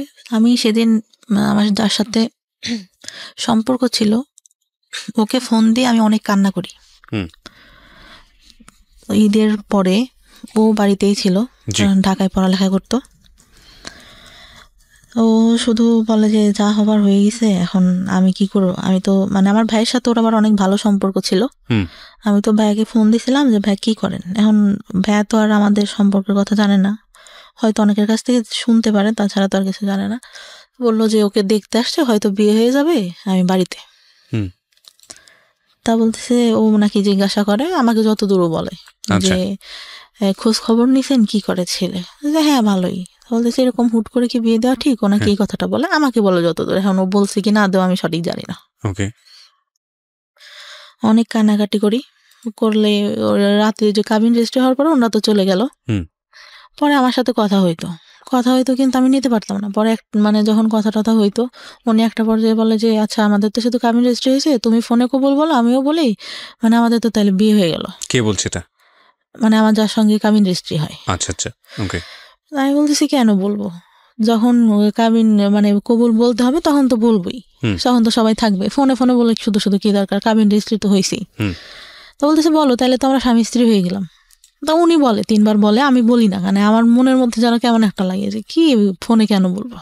আর যদি বিয়ে না হয়, আমার কেন জানি না মনের মধ্যে বললো যে যদি না হয়। আপনার তো রেজিস্ট্রি হয়ে গেছে, কিন্তু ওই যে ইসলামিক ধর্মে যেভাবে হয় সেটা তো হয়নি।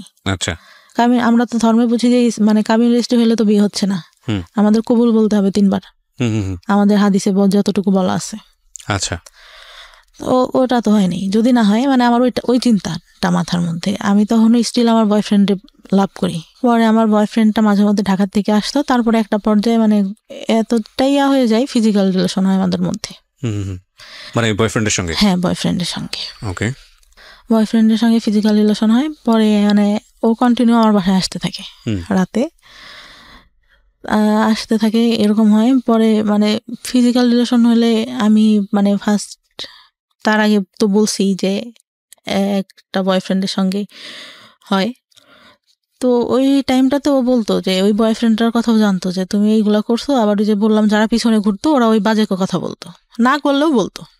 তো ওইখান থেকে মানে আমার খুব খারাপ লাগতো যে কি রে, ওর সাথে আমার সব হয়ে গেল, ওরা আমি সব বলছি, তারপরে ও কেন আমাকে এগুলা বলে। পরে আমি একটা পর্যায়ে এরকম কথা বলতাম, আব্বু বলতো যে তোর বিয়ে হয়ে গেছে, ছেলে চাকরি করে, এত কথা তুই কেমনে বলিস। আব্বু তো আর জানতো না যে আমি অন্য কারোর সাথে কথা বলি, কিন্তু আব্বু হয়তো আজ করতে পারে একটু, আচ্ছা, যে আমি অন্য কারোর সাথে কথা বলতেছি। পরে আমি তো কিছু বলি না। পরে আমার ফোনে একদিন ফোন আসে, খাচ্ছিলাম, আব্বুরা বসেছিল, হঠাৎ করে আননোন নাম্বার থেকে ফোন দেখে আব্বু যে বুঝতে পারে যে এইটা তো আমার মানে যার সাথে রেজিস্ট্রি হয় তার নাম্বার না। পরে কিভাবে যেন বুঝতে পারে জানি না। পরে ওই টাইমটাতে আবার কি হয়, একটা ছেলে আমাকে অনেক পছন্দ করতো, আব্বুকে মামা মামা করতো। আচ্ছা, পছন্দ করতো বলতে মানে আমার আব্বুকে ভাঙাই খায় মানুষ বলতে যেরকম ওরকম খাচ্ছে এখন পর্যন্ত। মানে এইটা বলতেছে এটা বলতেছে। আমার বাবা আবার তাকে এতটাই ভালোবাসে, এতটাই বিশ্বাস করে, আমার মনে হয় আমাদের থেকে তাকে বেশি ভালোবাসে। আমি বললাম যে ভাই আপনি তো আব্বুকে বলতে পারেন। আমার যখন ইন্টার ফার্স্ট ইয়ার ভর্তি করতে নিয়ে যায় তখন উনি আমাকে বলে বাইকে। এটা কি বিয়ের পরের ঘটনা এগুলো আপনার? না, বিয়ের আগে। আচ্ছা, বলতে ভুলে গেছি। আচ্ছা।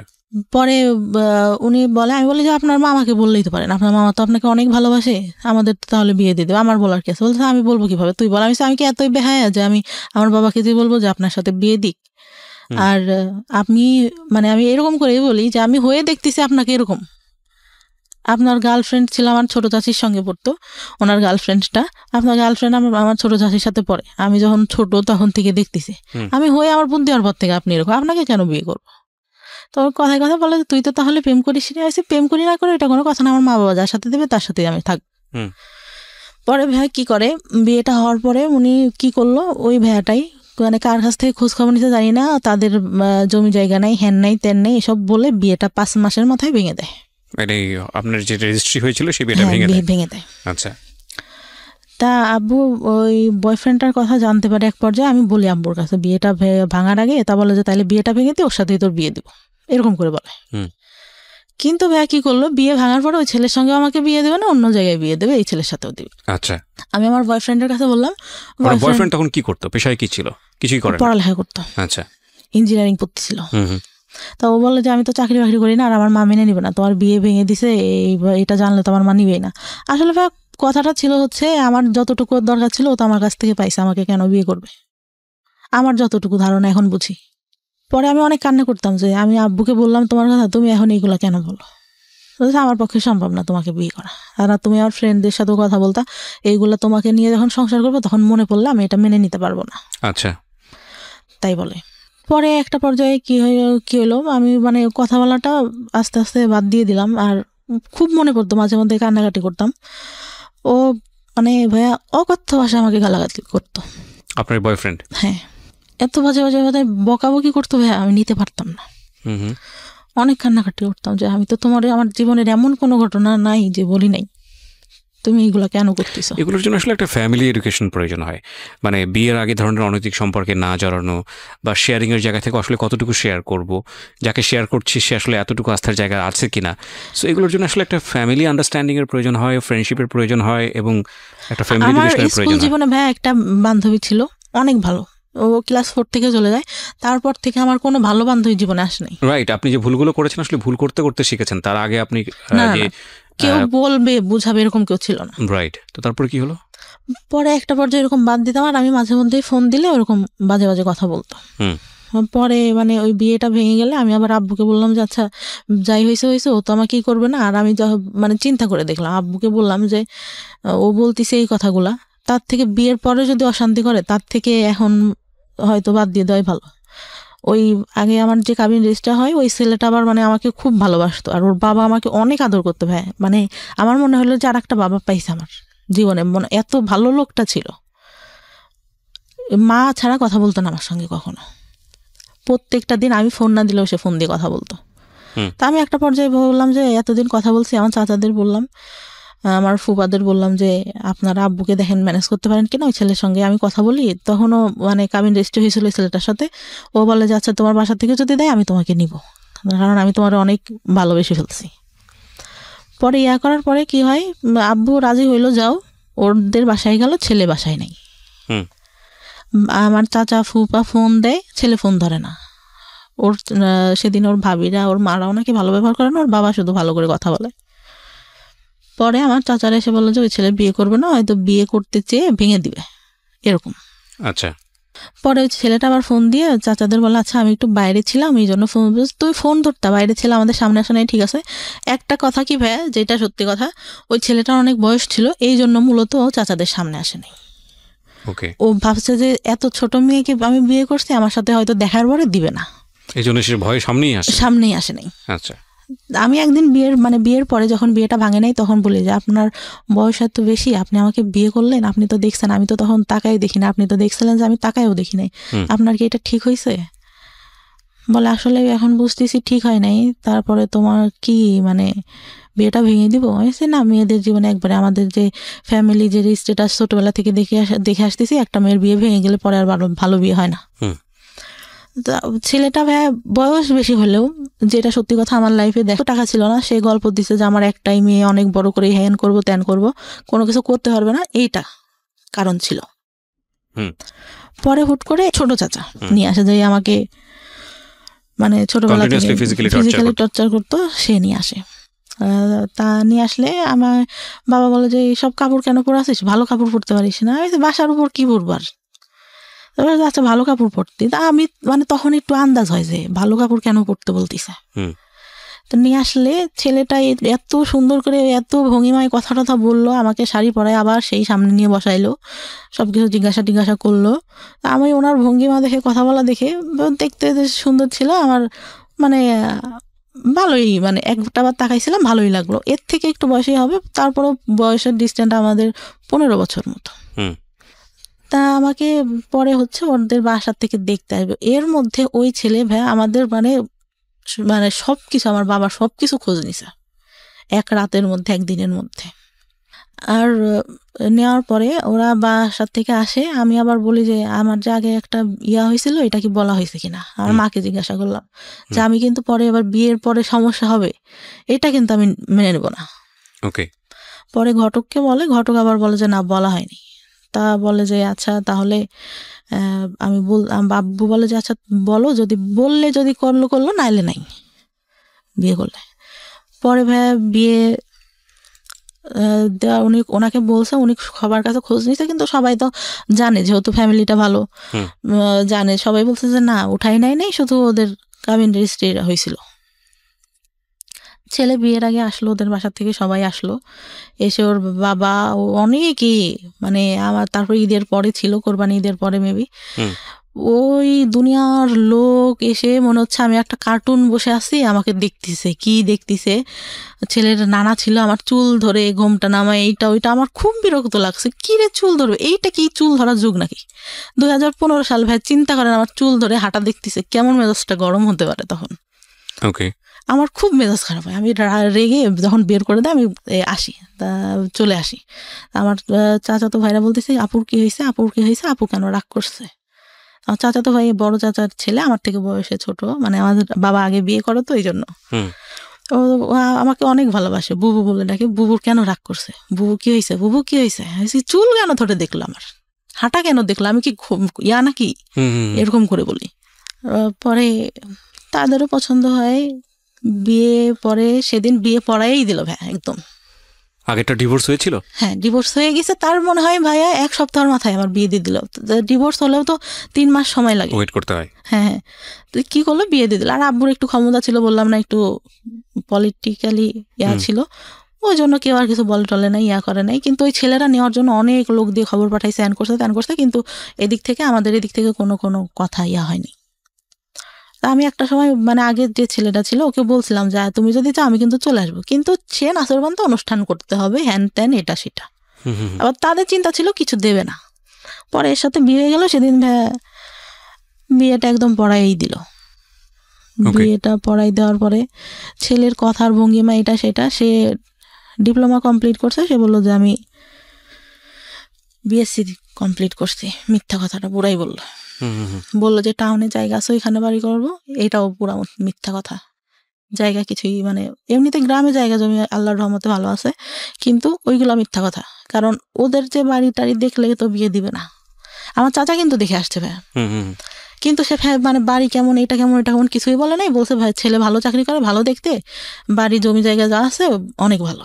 বিয়ে হওয়ার পরে তার সাথে উঠাই নাই তখন, এমনিতে বিয়ে হলো, ছেলে থাকলো রাতে, সবকিছু জিজ্ঞাসা করলো যে বিয়ে হয়েছিল, কোনো কিছু হয়েছে কিনা, এটা সেটা। আমি বললাম না, বিয়ের আগেই তো বলছি যে শুধু কথাই হইতো, আর কোনো কিছু না। আর ছেলেটা হয়তো এরকম ছিল না যে দেখা করবে বা হ্যান ত্যান।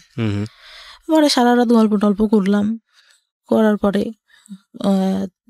মানে ভাইয়া যে বলে না যে মানে হাজবেন্ডের কাছ থেকে একটা ভালো কথা বা ভালো কিছু, সে প্রথম অনেক ভালো কথা বলতো, ভালো ব্যবহার করতো। আমি ফার্স্ট যখন ঢাকায় আসলাম, আসলে চাকরি করতো, একটা বাসায় এসে একা থাকতো। তার ফ্রেন্ডের সাথে একটা বিজনেস করতো, এক পাশে হচ্ছে তাদের জিনিস থাকতো, এই কসমেটিক্স এটা সেটা, আর এক পাশে ও থাকতো। কি হয় ভাই, আমাকে একটা ফোন গিফট করে, ফোনটা হারাই যায়। বাস থেকে যখন নামবো গাবতলিতে, আমার ব্যাগে ধাক্কা লাগে বাসের মধ্যে থেকেই। আমি ভাবি যে হয়তো সিটে লেগে ধাক্কা লাগছে। তখন আমি বাইরে নেমে দেখে আমার ব্যাগের মধ্যে ফোন নাই, নাই তো নাই, ফোন দেওয়া হচ্ছে, ফোন বন্ধ। তখন বুঝতে পারছে, বাসায় এনে বলল যে আমি অনেক কষ্ট করে সব কিছু করি এইরকম। আমি অনেক কান্না করতেছি যে আসলে আমি তো ইচ্ছা করে করি নাই। আমার আব্বু ফোন দিছে, কি হয়েছে, ফোন বন্ধ কেন, ফোন হারাই গেছে, ওর সাথে কথা বলতেছে। আমি না, আব্বুকে রাগারাগি করবে, আমি বলবো না, আমি কথা বলবো না। তো আমি অনেক কান্না করি, কিন্তু ও এইভাবে বলে, আমার খুব মানে খারাপ লাগে ভাইয়া, যে আমি তো ইচ্ছা করে ফোনটা হারাই নাই, এইভাবে কেন বলতিছে। আর ওর মানে বিয়ের প্রথমে এত ভালো কথা, আমি এসে ঢাকায় এসে দেখলাম পুরাই উল্টাটা ভাইয়া, পুরা উল্টা, মানে একদম মানে মনে হইলো আকাশ থেকে আমি পাতালে পড়ে গেছি, এটা কি। পরে উঠাই নিল মনে হয় প্রায় 6-7 মাস পরে। উঠাই নেওয়ার পরে আমাকে যেরকম মানে ইয়াতে আমি পার্লার থেকে সেজেটে আসলাম, এই বউটো সেজে এত সুন্দর করে আসলো। সে আমার সাথে এতদিন যে সংসার করছে, সে বিয়ের দিন সে এমন ভাব করতেছে যে আমার প্রথম দেখতেছে। আমার খুব বিরক্ত লাগতেছে, আমি বসে বসে খুব ফুল দিছি রাগে। কি রে, বিয়ে হয়ে গেছে আগের থেকেই চেনা জানা, সে এমন একটা ঢং করতেছে যে আমার এই ফার্স্ট দেখলো এটা সেটা। তার মধ্যে আবার ক্যামেরাম্যান এরকম করে তাকাইতে বলতেছে। আমার আবার একটা জিনিস একটা কেউ যদি বলতো বুঝতে পারতাম, একটাবার বললে যে এইটা এরকম না এরকম করো। সে কি বললো, বিয়ে তো প্রথম করতেছি এই জন্য আসলে বুঝি নাই কিভাবে, ক্যামেরাম্যান বলতেছে সে বুঝতেইছে না কি করতে হবে, তাকাইতে হবে কিভাবে কি। বিয়ে তো ফার্স্ট করলাম, আগে তো আর একটাও করি নাই, কিভাবে বুঝবো। আমার ওই কথাটা খুব খারাপ লাগে, কি রে এই খোটা দেওয়া শুরু করলো এটা না কেমনে কি। কথায় কথায় এই কথাটা আসতেছিল। অনেকেই হয়তো নোটিস করে, আমি নোটিস করি নাই, বিয়ের পরে ইয়া করি। তারপরে যখন নিয়ে গেল ভাইয়া, চারপাশে জঙ্গল, মাঝখানে মাটির পথ, আমাকে নিয়ে যাচ্ছে। আমি মানে সন্ধ্যা কি কই নিয়ে যায় আমাকে, এটা কই আসলাম। যখন ওদের বাসার সামনে যে নামালো ভাইয়া, আমি পুরা মানে আমি মানুষের বলে না বেশি কষ্টে হাসি পাই, আমি হাসতেছিলাম। কি এটা কি থেকে নিয়ে আসলো, হাফ ওয়াল, একটা ফুল ওয়াল, 2টা রুম, একটা হাফ ওয়াল টিন শেড, মানে এমন আগেকার যুগের একটা বাড়ি, এতটুকু ঘর, এটি কই আসলাম আমি। তো তখন আমার মনে সান্ত্বনা দিচ্ছি, তখনও জানি যে ওদের টাউনে জায়গা আছে, ওইখানে বাড়ি করবে। আচ্ছা, তো ওইটা বলে মনে সান্ত্বনা দিচ্ছিলাম, না জায়গা জমি আছে, বাড়ি করবে, এখানে থাকবে না, তো এখানে বাড়ি করে কি করবে, হয়তো এটা। পরে ভালোই থাকলাম ওইখানে 2 দিন। পরের দিন অনুষ্ঠান করলো, পরের দিন যাইতে দিল না। 2 দিন পরে আবার বাবার বাড়িতে আসলাম, ওর বোনরা আসলো সাথে। বিয়ের পরে কি হলো, আমার গেছি, আমার যে গয়নাটা দিছে আমার ছোট ননদ দেখে বলে, কি গয়না দিছে, দেখতে ভালো না, এই আমাদের বাসা থেকে যেটা দিছে অনেক সুন্দর। তারপরে আমি তো মানে আমার মন খারাপ, আমি বললাম যে আব্বু বলছে যে আমার তো একটাই মেয়ে, তো তোমাকে আমি ভালো করে বানাই দেবো, এখন তাড়াহুড়া করে এইটা ওদের কাছে ছিল, এটা এনে দিছি। ওকে বলি। পরে ওর আবার চাকরিতে তো ছুটি ছিল না, 1 সপ্তাহ পরে আবার গেলে আবার শ্বশুর বাড়িতে আসলাম। তার মধ্যে লাগলো ঝামেলা, কি মাছ কুটতে দিছে ভাইয়া। জীবনে যে আমি কোনোদিনও আমার ছোটবেলা থেকে আমি জীবনে কোনোদিনও আমি নিজে মনে পড়ে না হাত দিয়ে ভাত নিয়ে খাইছি। শীতের দিন ভাবে এত অলস ছিলাম, শীত লাগবে হাত দিয়ে ভাত খেতে গেলে আম্মু খাওয়াই দিতে হবে, নাইলে রাতে সেদিন খেলাম না, শুয়ে পড়লাম এরকম। মাছ কুটতে দিয়েছে, ছোট মাছ ভাই, আমি এত আস্তে আস্তে কাটতেছি, আমার ননদটাও কাটতেছে। তো বলতেছে যে এত আস্তে আস্তে মানুষ মাছ কাটে। আমি বলতেছি আমি তো কখনো করি নাই, এই তো করতেছি এই বেশি। তো আমি বাসায় এসে মানে আমার কোনো কাজই পছন্দ হয় না ভাই। তো আমি আমার খুব খারাপ লাগতেছে, আম্মুর কথা মনে পড়তেছে, কান্না করতেছি যে আমার এটা কি দিল, কি দেখে বিয়ে দিল। পরে ওদের একটা খালু থাকে, ওদের সাথে আবার ওর টাকা দেয়, ওদের সাথে আবার ঝামেলা হয়। তা ওই খালুটা মানে বিয়ের দিন আমার চাচাকে নাকি ইয়া করে বলে যে বিয়ে তো দিলেন, পরে বুঝবেন মজাটা কেমন, এরকম বললো। আমরা তখন আমার ছোট চাচা কিছু বলে নাই তাকে। পরে আব্বুকে হয়তো বললে আমার বিয়ের কিছুদিন বলতে 5-6 মাস পরে আমি মনে হয় প্রেগনেন্ট হই। 1 মাস পর আমি বুঝতে পারি, তার আগে বুঝতে পারি না। 1 মাস পর যখন পিরিয়ড হচ্ছে না তখন বুঝতে পারি। তার মধ্যে ওই যে শ্বশুর বাড়িতে যাই মাঝে মধ্যে, আমার শ্বশুর তখন বেঁচে ছিল, এইটা নিয়ে বাঁধাবে ওইটা নিয়ে বাঁধাবে, এইরকম এই কাজটা কেন করে না, ওইটা কেন, কিছুই করে না। আমি তো ভাই আমি বুঝি না আসলে সংসারে কি করতে হয়, টোটালি আমি বুঝি না কি করতে হয় একটা সংসারে, যে উঠবো সকালে উঠে এইটা করবো ওইটা করবো। আমি তো ওইভাবে মানুষই নেই, সব দেখছি আমার মা কাজের লোক দিয়ে করাচ্ছে, নিজে শুধু রান্নার বান্না করতেছে। মানে বললাম না ফ্যামিলিটা বড় ছিল, একসাথে ছিল সবাই, তো করতেছে। তারপর আমি মানে করতাম না। আমার কি হলো, বাচ্চাটা যখন প্রেগনেন্ট আমি, তখন আমি একদম আমার বাড়িতেই, আমার বিয়ের পরে ভাই আমার হাজব্যান্ড আমাকে কাপড় দিত না। ওকে, টোটালি বলতে আমি গেছি, আমার একটা জামা সবসময় পরার জন্য 500-550 টাকা দাম হবে। বললাম যে এটা আমার পছন্দ হয়েছে, আমি নিব। আমার কাছে টাকা নেই, তোমার কাছে থাকলে নাও। তারপর আমি নিলাম, আমি ইয়া করি নাই। আবার আমার খালার ছেলেটা অসুস্থ হয়ে যায়, ওর কাছে টাকা ছিল না, আমি মানি ব্যাগ দেখে ওর আমার কাছে টাকা ছিল, ওইটার মধ্যে দিয়ে দিই। মানে এতটাই ভালোবাসতাম ভাই ফার্স্ট টাইমে, এতটাই বিশ্বাস করছি তার কথা শুনে। পরে আমার খুব খারাপ লাগে। ঈদ যায় 2টা ভাই, ঈদে একটা কাপড়ও দেয় না আমাকে। আমার বাবার বাড়ি থেকে সব, ঢাকায় আসছি, এই বাণিজ্য মেলায় যাবো ভাইয়া। আমি বললাম যে গেলে কি কিনে দেবা, বলে যাওয়ার আগেই কি কিনে দিব, বাণিজ্য মেলায় সবাই ঘুরতে যায়, কিছু কিনতে যায় না, ওইখানে অনেক দাম। তাহলে কি দরকার আছে যাওয়ার। ওকে, পরে আমি আম্মুরে ফোন দিয়ে কান্না করতেছিলাম, আব্বু আবার বিকাশে 2000 টাকা পাঠায় ওর, যে ও গেলে যা কিনতে যায় কিনে দিও। পরে যাই ওখান থেকে একটা হাতের ব্রেসলেট, একটা পাইল কিনে আর একটা আংটি কিনে। ও মানে আমাকে নিয়ে যাওয়ার পরে ভাইয়া শুধু গ্রাউন্ড দিয়ে ঘোরাচ্ছে, এই যে সব আগে ঘুরে দেখো। দোকান যখন বন্ধ হয়ে যাচ্ছে তাড়াহুড়া করে ওই 3টা জিনিস নেই। নিয়ে আসার পরে যে প্রেগনেন্ট, তখনও জানি না প্রেগনেন্ট। আসি আবার যাই ওই শ্বশুর বাড়িতে, বেশি হলেও 3 থেকে 4 দিন থাকি, তার মধ্যেও ভাই যত সব কাহিনী। আবার এখন পর্যন্ত দুপুরে ঘুমান আমার শাশুড়ি দেখতে পারে না, এই ঘুমায় দেখে তুই অবস্থা। একটু কাজ করে রসুন পেঁয়াজ ছিলে রাখলে পরে রান্না বান্না করতে তাড়াতাড়ি হয়। মানে এবং এই সংসার করা অবস্থায় আপনার একটা বাচ্চা আছে, যার বয়স 3 বছরের মতো, 2.5 থেকে 3 বছর, এবং আপনার জীবনের কিছু অসহনীয় অতীত আছে, যেটা খুব বড় আকারের সিক্রেটস না, বাট কোনো শিশুর জীবনে বড় আকারের সিক্রেটসটা বলবো আমি, কথাটা বলা ঠিক হলো না, অবশ্যই বড় ধরনের সিক্রেটস, কিন্তু ইম্প্যাক্ট, ভয়ানক রকমের ইম্প্যাক্ট হতে পারে সেই জায়গাটা থেকে হয়তো অন্যদিকে চলে গেছে। তবে আমরা একটু ইম্প্যাক্টের জায়গাতে একটু আসতে পারি, যেটা হতে পারে যে ও যখন ক্লাস 9-এ ছিল ও সুইসাইড করার প্ল্যান করলো, ধরুন 40টা ঘুমের ওষুধ খেয়ে প্ল্যান করেছিল, প্রায় মারা যাওয়ার মতো অবস্থা। ওর জীবনটা ওখানেই শেষ হয়ে যেতে পারতো এরকম একটা শৈশবের কারণে, কিন্তু শেষ হয়নি। কিন্তু তারপরেও ওর যে জীবনটা গিফট পেয়েছে ওর ফ্যামিলির কাছ থেকে, সেই জীবনটাও কি খুব সুখকর জীবন? সেটাও, সেখানে কিন্তু স্বপ্ন পূরণের স্বাদ নেই, সেখানে স্বপ্ন পূরণের ব্যবস্থা নেই, একটা সংসার যেখানে সুখ নেই, কোনো রকম খেয়ে পড়ে বেঁচে থাকা, এবং দিন চলে যাচ্ছে, ওকে যাচ্ছে। এটাই কি জীবন? আপনি পড়াশোনা করছেন? জি। আচ্ছা, ডিগ্রি পড়ছেন এখন। আপনাকে যদি আমি একটা নৈবত্তিক প্রশ্ন করি, সেই প্রশ্নের উত্তরটা আমি জানি কি আসবে, তারপর আমি প্রশ্নটা করছি। আপনি কি সুখী? না, একদমই না। একদমই না। কেন আপনি সুখী না? ওই তো বললাম না, ওইরকম করে দেয়। তারপর আমার চাচা, যেটা বলতে ভুলে গেছি, বিয়ের পরে এই ছেলেটার সাথে যখন বিয়ে হয়, ওর চলে গেল, আমার দাদি ছোটবেলা থেকে আমাকে দেখতে পারতো না। এই খাওয়াটা হইলে ফুপুরা আসছে, বলবে যে খেতে বসছি, দেখা গেছে সামনে থেকে বাটিটা টান দিয়ে নিয়ে নিত। আপনার ফুপু? আমার দাদি।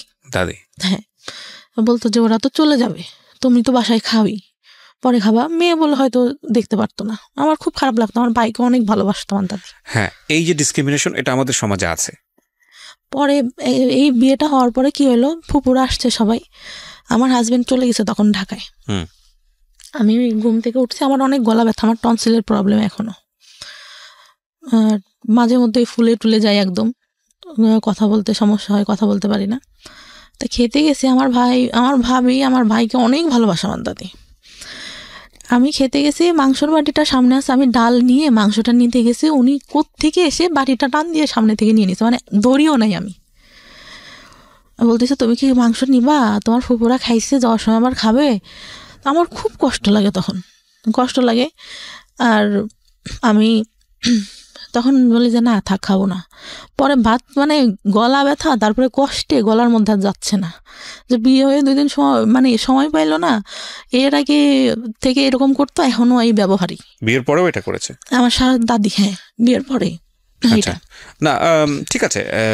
পরে আমার ভাই কি বললো, ভাই কথাটাই আসি, আমার ভাই ছোটবেলা থেকে অনেক আদর করতো, যখন রিলেশন করতাম তখন একটু মানে ওর কাছে খারাপ লাগতো, বলতো ওর কাছে হয়তো কেউ, ও মানে একটু ব্যবহার মাঝে মধ্যে খারাপ করতো, কিন্তু ভালোবাসতো এমনিতে। ঢাকার থেকে যাচ্ছে, এটা নিচ্ছে ওইটা নিচ্ছে, ও বললো যে সংসার করে খাবি তোরা, তোদের মতো মেয়েরা সংসার করে খায়। ঠিক আছে, ছোট ছোট বিষয়গুলো খুবই কষ্টদায়ক। আমার মনে হয় মেয়েদের প্রতি আরও বেশি সহনশীল হওয়া উচিত, সেটা পরিবার থেকে হওয়া উচিত। বাবার জায়গাটা ভয়ানক রকমভাবে মিসিং, এবং কিছু বিষয় আমরা আজকে এই অনুষ্ঠানে সচেতনভাবেই তুলে আনতে পারিনি, কারণ আমাদেরও একটা সীমাবদ্ধতা আছে, 1। আর 2 নম্বর যেটা, সেটা হচ্ছে যে মা যে ধরনের ভূমিকায় থাকা উচিত ছিল সেটা তো অবশ্যই ছিল না। মানসিক বিকাশ বলতে যেটা বোঝায় এই মেয়েটির, সেটা হয়নি, এবং যে কারণে ওর জীবনে কিছু সিক্রেটস জন্ম নিয়েছে। সেটা হচ্ছে বিয়ের আগে এক ধরনের অনৈতিক সম্পর্কে জড়িয়ে যাওয়া, এবং সেটার রেজাল্টও ভালো না হওয়া। আপনি দেখেন ওর জীবনে কোনো বেস্ট কোম্পানি নেই, একটা ভালো বন্ধু সেও খুব অল্প সময়ের জন্য, তারপরে সে নাই। যাকে সে লাভ করলো সেই ছেলেটাও তাকে নিতে পারলো না, ইজি হতে পারলো না, তাকে জীবনে রিসিভ করতে পারলো না। যাকে বিয়ে দেওয়া হলো সেটাও একটা ভুল ডিসিশন ছিল ফ্যামিলির, প্রথম বিয়েটা। দ্বিতীয় বিয়েটার ক্ষেত্রে সেটাও হুটহাট করেই বলা চলে, যেই সংসারে সে করছে। ইন দ্য মিন টাইম যেই অনৈতিক যে সম্পর্কগুলো তার জীবনে এসছে, সেখানে তার প্রপার এডুকেশনের অভাব ছিল। সব কিছু মিলিয়ে একটা ভজঘট জীবন। এবং আমি যে প্রশ্নটা করেছিলাম সেই প্রশ্নের উত্তরে আপনি বলেছেন না। না কেন, সেই গল্পটা তো আসলে, সেই অ্যান্সারটা তো আসলে পুরো গল্পই। তারপরেও আমরা আপনার কাছ থেকে শুনতে চাই যে আপনি সুখী না কেন। পরে ভাই আমার বাচ্চাটা হওয়ার পরে যখন 6 মাস, আমি সুখী না কেন এই প্রশ্নের উত্তর চাচ্ছি, আমি আর স্টোরিতে যেতে চাচ্ছি না। সুখী না কারণ আমি কাজ করি এখন যতটুকু পারি, তারপরেও আমার শাশুড়ি এইটাই ভাবে রান্না করে খায় না, এটাই আমি জানি। ধরেন আপনার দৈনন্দিন জীবনে অনেক ধরনের প্রবলেম আছে, সে কারণেই আপনি অসুখী, কিন্তু আপনার জীবনের কি কোনো স্বপ্ন ছিল? হ্যাঁ, কি স্বপ্ন ছিল? আমি চেয়েছিলাম যে ইন্টার কমপ্লিট করে ভালো একটা কলেজে ভর্তি হব, ওকে, পড়ালেখা করে কিছু একটা করব, নিজের পায়ে দাঁড়াবো, নিজে আর্ন করব, ডিসিশন মেক করব। হ্যাঁ, ডিসিশন মেক করব। আর একটা ইচ্ছা ছিল যে আমার বাবার টাকা উড়ায় অনেক, মানে মানুষের পিছনে, এটা বুঝে না, এখন অনেক দিনাদায়ী হয়ে গেছে। আমি চাই, আমার ভাই বিয়ে করছে, সে এখন টাকা পয়সা দেয় না, আরো পারলে বাবার থেকে উল্টা নেয়। আমি চাই তার দিনাদায়ীটা শোধ করতে। আপনি চাইতেন? আমি চাইতাম।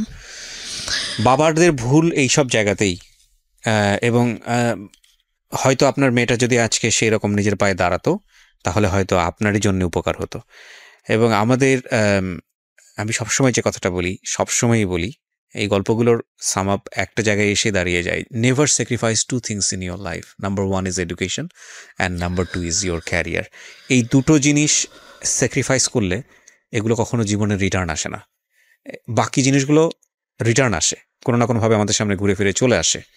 হ্যাঁ, এখন সেই জায়গাটায় তো অবশ্যই আমি মাকে হারালে তো আপনি মাকে ফিরে পাবেন না, বউকে হারালে বউ পাবেন, হ্যাঁ এটা বলাই যায়।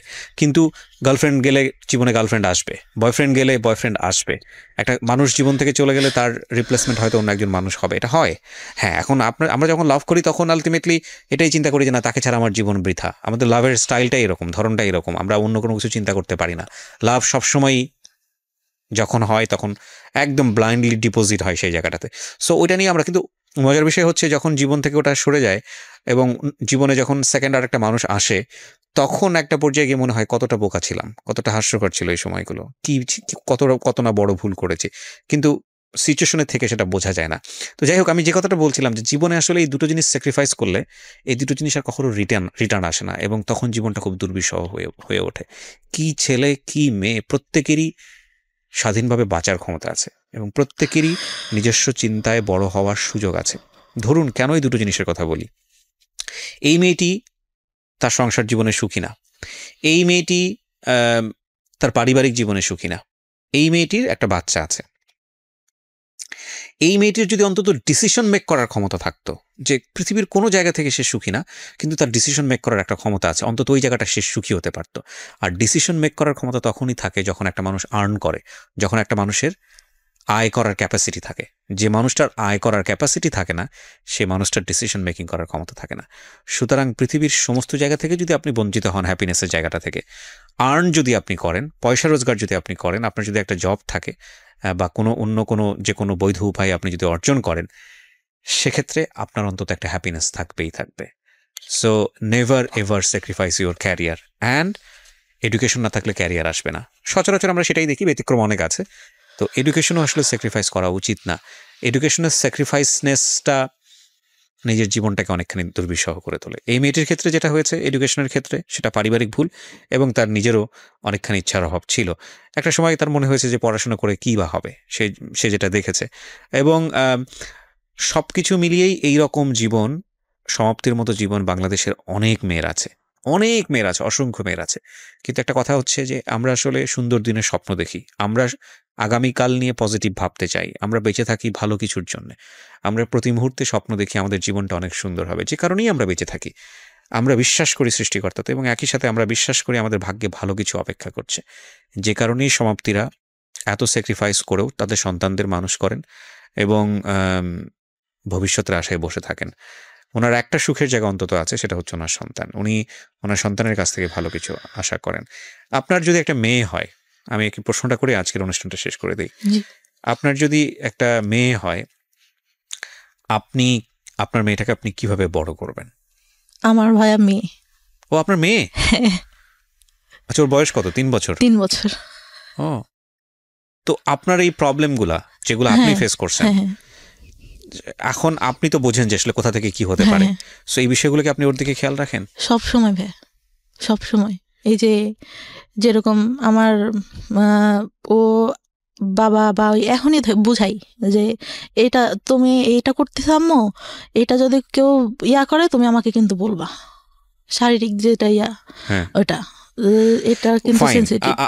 আর ও মানে এত বিশ্বাস করবেন না, এত বুদ্ধি ওর মাথায়। আমি যদি একটু কান্না করি, ভাইয়া মা তোমার কি হয়েছে, বিউটিফুল। আমি চাই আপনার মেয়েকে আপনি ভালো শিক্ষায় শিক্ষিত করেন এবং তাকে আমি মেন্টালি সাপোর্ট দিব ভাই, সব দিক থেকে। ওর বাবা না দিতে পারলে আমি যেটা, আমার হাজবেন্ড এখন পর্যন্ত ভাই আমার এটা বলা খুব দরকার, হাত খরচ দেন। আমার বাচ্চা পেটে আসে, তারপরে ফার্স্ট আমার গায়ে হাত তোলে। আমি জানি ভেতরে যদি ঢুকি তাহলে আরো অনেক কিছু বের হবে যেগুলো হয়তো সহ্য করার মতো না, কিন্তু তারপরেও সেই মানুষটাই আপনার মানুষ এবং তার সাথে আপনি সংসার করছেন। হয়তো ভবিষ্যতে সবকিছু ঠিক হয়ে যাবে। সবকিছু ঠিক হওয়া সম্ভব বলে আমার মনে হয় না, কারণ সে এখনো ফেসবুকে এত মেয়ের সাথে কথা বলে। আইডিয়া আছে আপনার কোনো ফেসবুক আছে? হ্যাঁ, আমার ফেসবুক আছে। সো আপনি ওটাতে তাকে মনিটর করেন? না না, আচ্ছা, আমি কিন্তু সে এসে করতেছে, কথা বলতেছে, রেখে দিছে। আমি দেখতে গেছি অনেক মেয়ের সাথে। আমি আপনাকে একটা প্রশ্ন করি, প্রসঙ্গটা অন্যদিকে চলে যাচ্ছে। যে মানুষটা আপনাকে ভালোবাসে না, যে মানুষটা আপনাকে সময় দেয় না, বা আপনি তাকে যেভাবে চাচ্ছেন সেভাবে তাকে পান না, সেই মানুষটা 8-10 জন মানুষের সাথে কি করলো না করলো সেটা দিয়ে আপনার কি লাভ? আগে প্রথম অনেক খারাপ লাগতো ভাইয়া, প্রথম অনেক খারাপ লাগতো। এখন মানে দেখেও বলতে গেলে অনেক মারতো। আচ্ছা, অনেক মারতো। আমার শ্বশুর বললাম মারা যায়, আমার মেয়েটা যখন 6 মাস বয়স, তখন আমার মা আমার সঙ্গে যায়। আমার শাশুড়িরা সব আমার মায়ের দিয়ে এটা করেন তো আপা, ওইটা করেন তো আমার ননদরা। লাইফে না সবকিছু চুক্তি দিয়ে হয় না। আপনি যে ঘটনাগুলোর মধ্যে যাচ্ছেন, ছোট ছোট ঘটনার মধ্যে আমি আর যাচ্ছি না। আমি এখনো পজিটিভ ভাবতে চাই, যেহেতু আমি আমার হাজবেন্ডের গায়ে হাত তুলে একটা পর্যায়ে ভাই। এইটা ঠিক আছে, আমি জানি আপনার জীবনে হয়তো আরো বেশি কিছু সিক্রেটস আছে। আপনি এটা যেটা হয়েছে আপনার গায়ে কন্টিনিউ হাত তুলতে, হয়তো একটা সময় আপনি গিয়ে, আমি ওই জন্য তুলি না, আমার মায়ের জন্য। আমার বাসায় আমার মা আসে, আমার মেয়েটা তখন ছোট, ও অফিস থেকে এসে কন্টিনিউয়াসলি এটা দেন তো ওইটা দেন তো বলে। আমি বলি যে তুমি এরকম বলো দেখেই তো তোমার বাসায় আমার মা গেছিল, তোমার মারাও বলে। সে একটা পর্যায়ে উঠে আসলে বললো যে তুই দিলি না কেন আমি আসার পর। এটা দেন তো ওটা দেন তো বলতে আম্মুকে বলতো, মানে যৌতুকের ব্যাপারে? না না না, তাহলে ওই পানি দান তো আম্মু, এটা খাওয়া, ওইটা টানেন তো আম্মু, এরকম বলতো। আমার খারাপ লাগতো, কিরা আমি আসে আমার মাকে কেন বলে। ও বলতে পারে যে আপনি একটু বাবুকে ধরেন, ওইটা আমাকে সেটা দিক। যাই হোক, আমি সংসারের বিষয়গুলো দিতে চাচ্ছি না। আমি যেটা বুঝি যে আপনি কমপ্লিটলি নট হ্যাপি, কিন্তু এই মানুষটাই ধরেন একটা সময় গেলে সৃষ্টিকর্তা চাইলে হয়তো আপনার সবচেয়ে কাছের মানুষ হয়ে যাবেন, মনের মানুষ হয়ে যাবেন। হয়তো থিঙ্ক পজিটিভ, পজিটিভ চিন্তা করাটাই বেটার। যেহেতু আপনার সে হাজবেন্ড, করি ভাই, কারণ আগে যত সমস্যা হতো এখন আগের থেকে অনেক কমছে। সে একটু মানে বলতে গেলে লোভী টাইপের। ঠিক আছে, থাক। আপনি ধরেন যেহেতু আপনার সঙ্গে সংসার করছেন, তাকে নিয়ে নেগেটিভ না বলাটাই বেটার। আপনি যেটা বুঝি যে আপনি হোপ ফর দ্য বেস্ট, আর দিন শেষে কিন্তু সে আপনার সন্তানের পিতা, তাই না? এবং একটা সন্তানের ক্ষেত্রে বাবা মায়ের সম্পর্কটা যেমনই হোক না কেন, এই দুজন মানুষের প্রয়োজন অনেক বেশি। সো এই জায়গাটায় বাবা এবং মাকে অনেক বেশি স্যাক্রিফাইস করতে হয়, এবং এই ধরনের স্টোরি আমরা আমাদের রেডিওতে বহুত এনেছি। যতটা সম্ভব স্যাক্রিফাইস করে যাচ্ছি এখন। আগে তো বুঝতাম না ভাইয়া, ফার্স্ট টাইমে ছোট ছিলাম, অনেক কষ্ট হতো। আপনার লাইফের জায়গাটাতে অনেক বেশি স্যাক্রিফাইসের ব্যাপার আছে। সো আমি আসলে ওই জায়গাটাই কনক্লুশন টানতে চাই যে আপনার সন্তান, আপনি যেই ধরনের পরিবেশের মধ্য দিয়ে বড় হয়েছেন, যেটা আপনার লাইফে খুব নেগেটিভলি ইফেক্ট করেছে, সেটা থেকে সেফ থাকবে, কারণ আপনার এক্সপিরিয়েন্সের জন্য। এই জায়গাটাই টানতে চাই হচ্ছে আমার যারা লিসনার তাদের কাছে। দেখুন, গল্পের বিন্যাসে সেই ধরনের কোনো রোম্যান্স নাই, সেই ধরনের কোনো রোমাঞ্চকর ব্যাপার নাই, সেই ধরনের কোনো শিহরিত হওয়ার ব্যাপার নাই, এবং আজকের যে গল্পের বলার ধরন, সেখানে সেই ধরনের আপস অ্যান্ড ডাউন তন্ময় হয়ে শোনার মতো হয়তো তেমন কোনো বিষয় নাই, কিন্তু একটা শিক্ষার জায়গা আছে, চমৎকার একটা শিক্ষার জায়গা। ওনার জীবনের কিছু ভুল, কিছু অপরাধের জন্ম হয়েছে ওনার খুব অতীত অভিজ্ঞতার কারণে, এবং একই সাথে ওনার দ্বারা অনেক ভালো কিছু করা সম্ভব ছিল, সেটা হয়নি। সেটা সাফারার ওনার ফ্যামিলি, উনি নিজে, এবং ওনার ফ্যামিলি অফকোর্স, ওনার বাবা মা তো অবশ্যই সাফারার। তো আপনারা যারা শুনলেন, তারা যেন ওনার মতো করে ভুলগুলো না করেন, বা তারা যেন তাদের মেয়েকে প্রপারলি বড় করেন। এই যে বেসিক নিড যেগুলো, শিশুকে কি পরিবেশে বড় করলে সে কোনো সেক্সুয়াল অ্যাবিউজের শিকার হবে না, শিশুকে কি পরিবেশে বড় করলে তার যে বেসিক নিড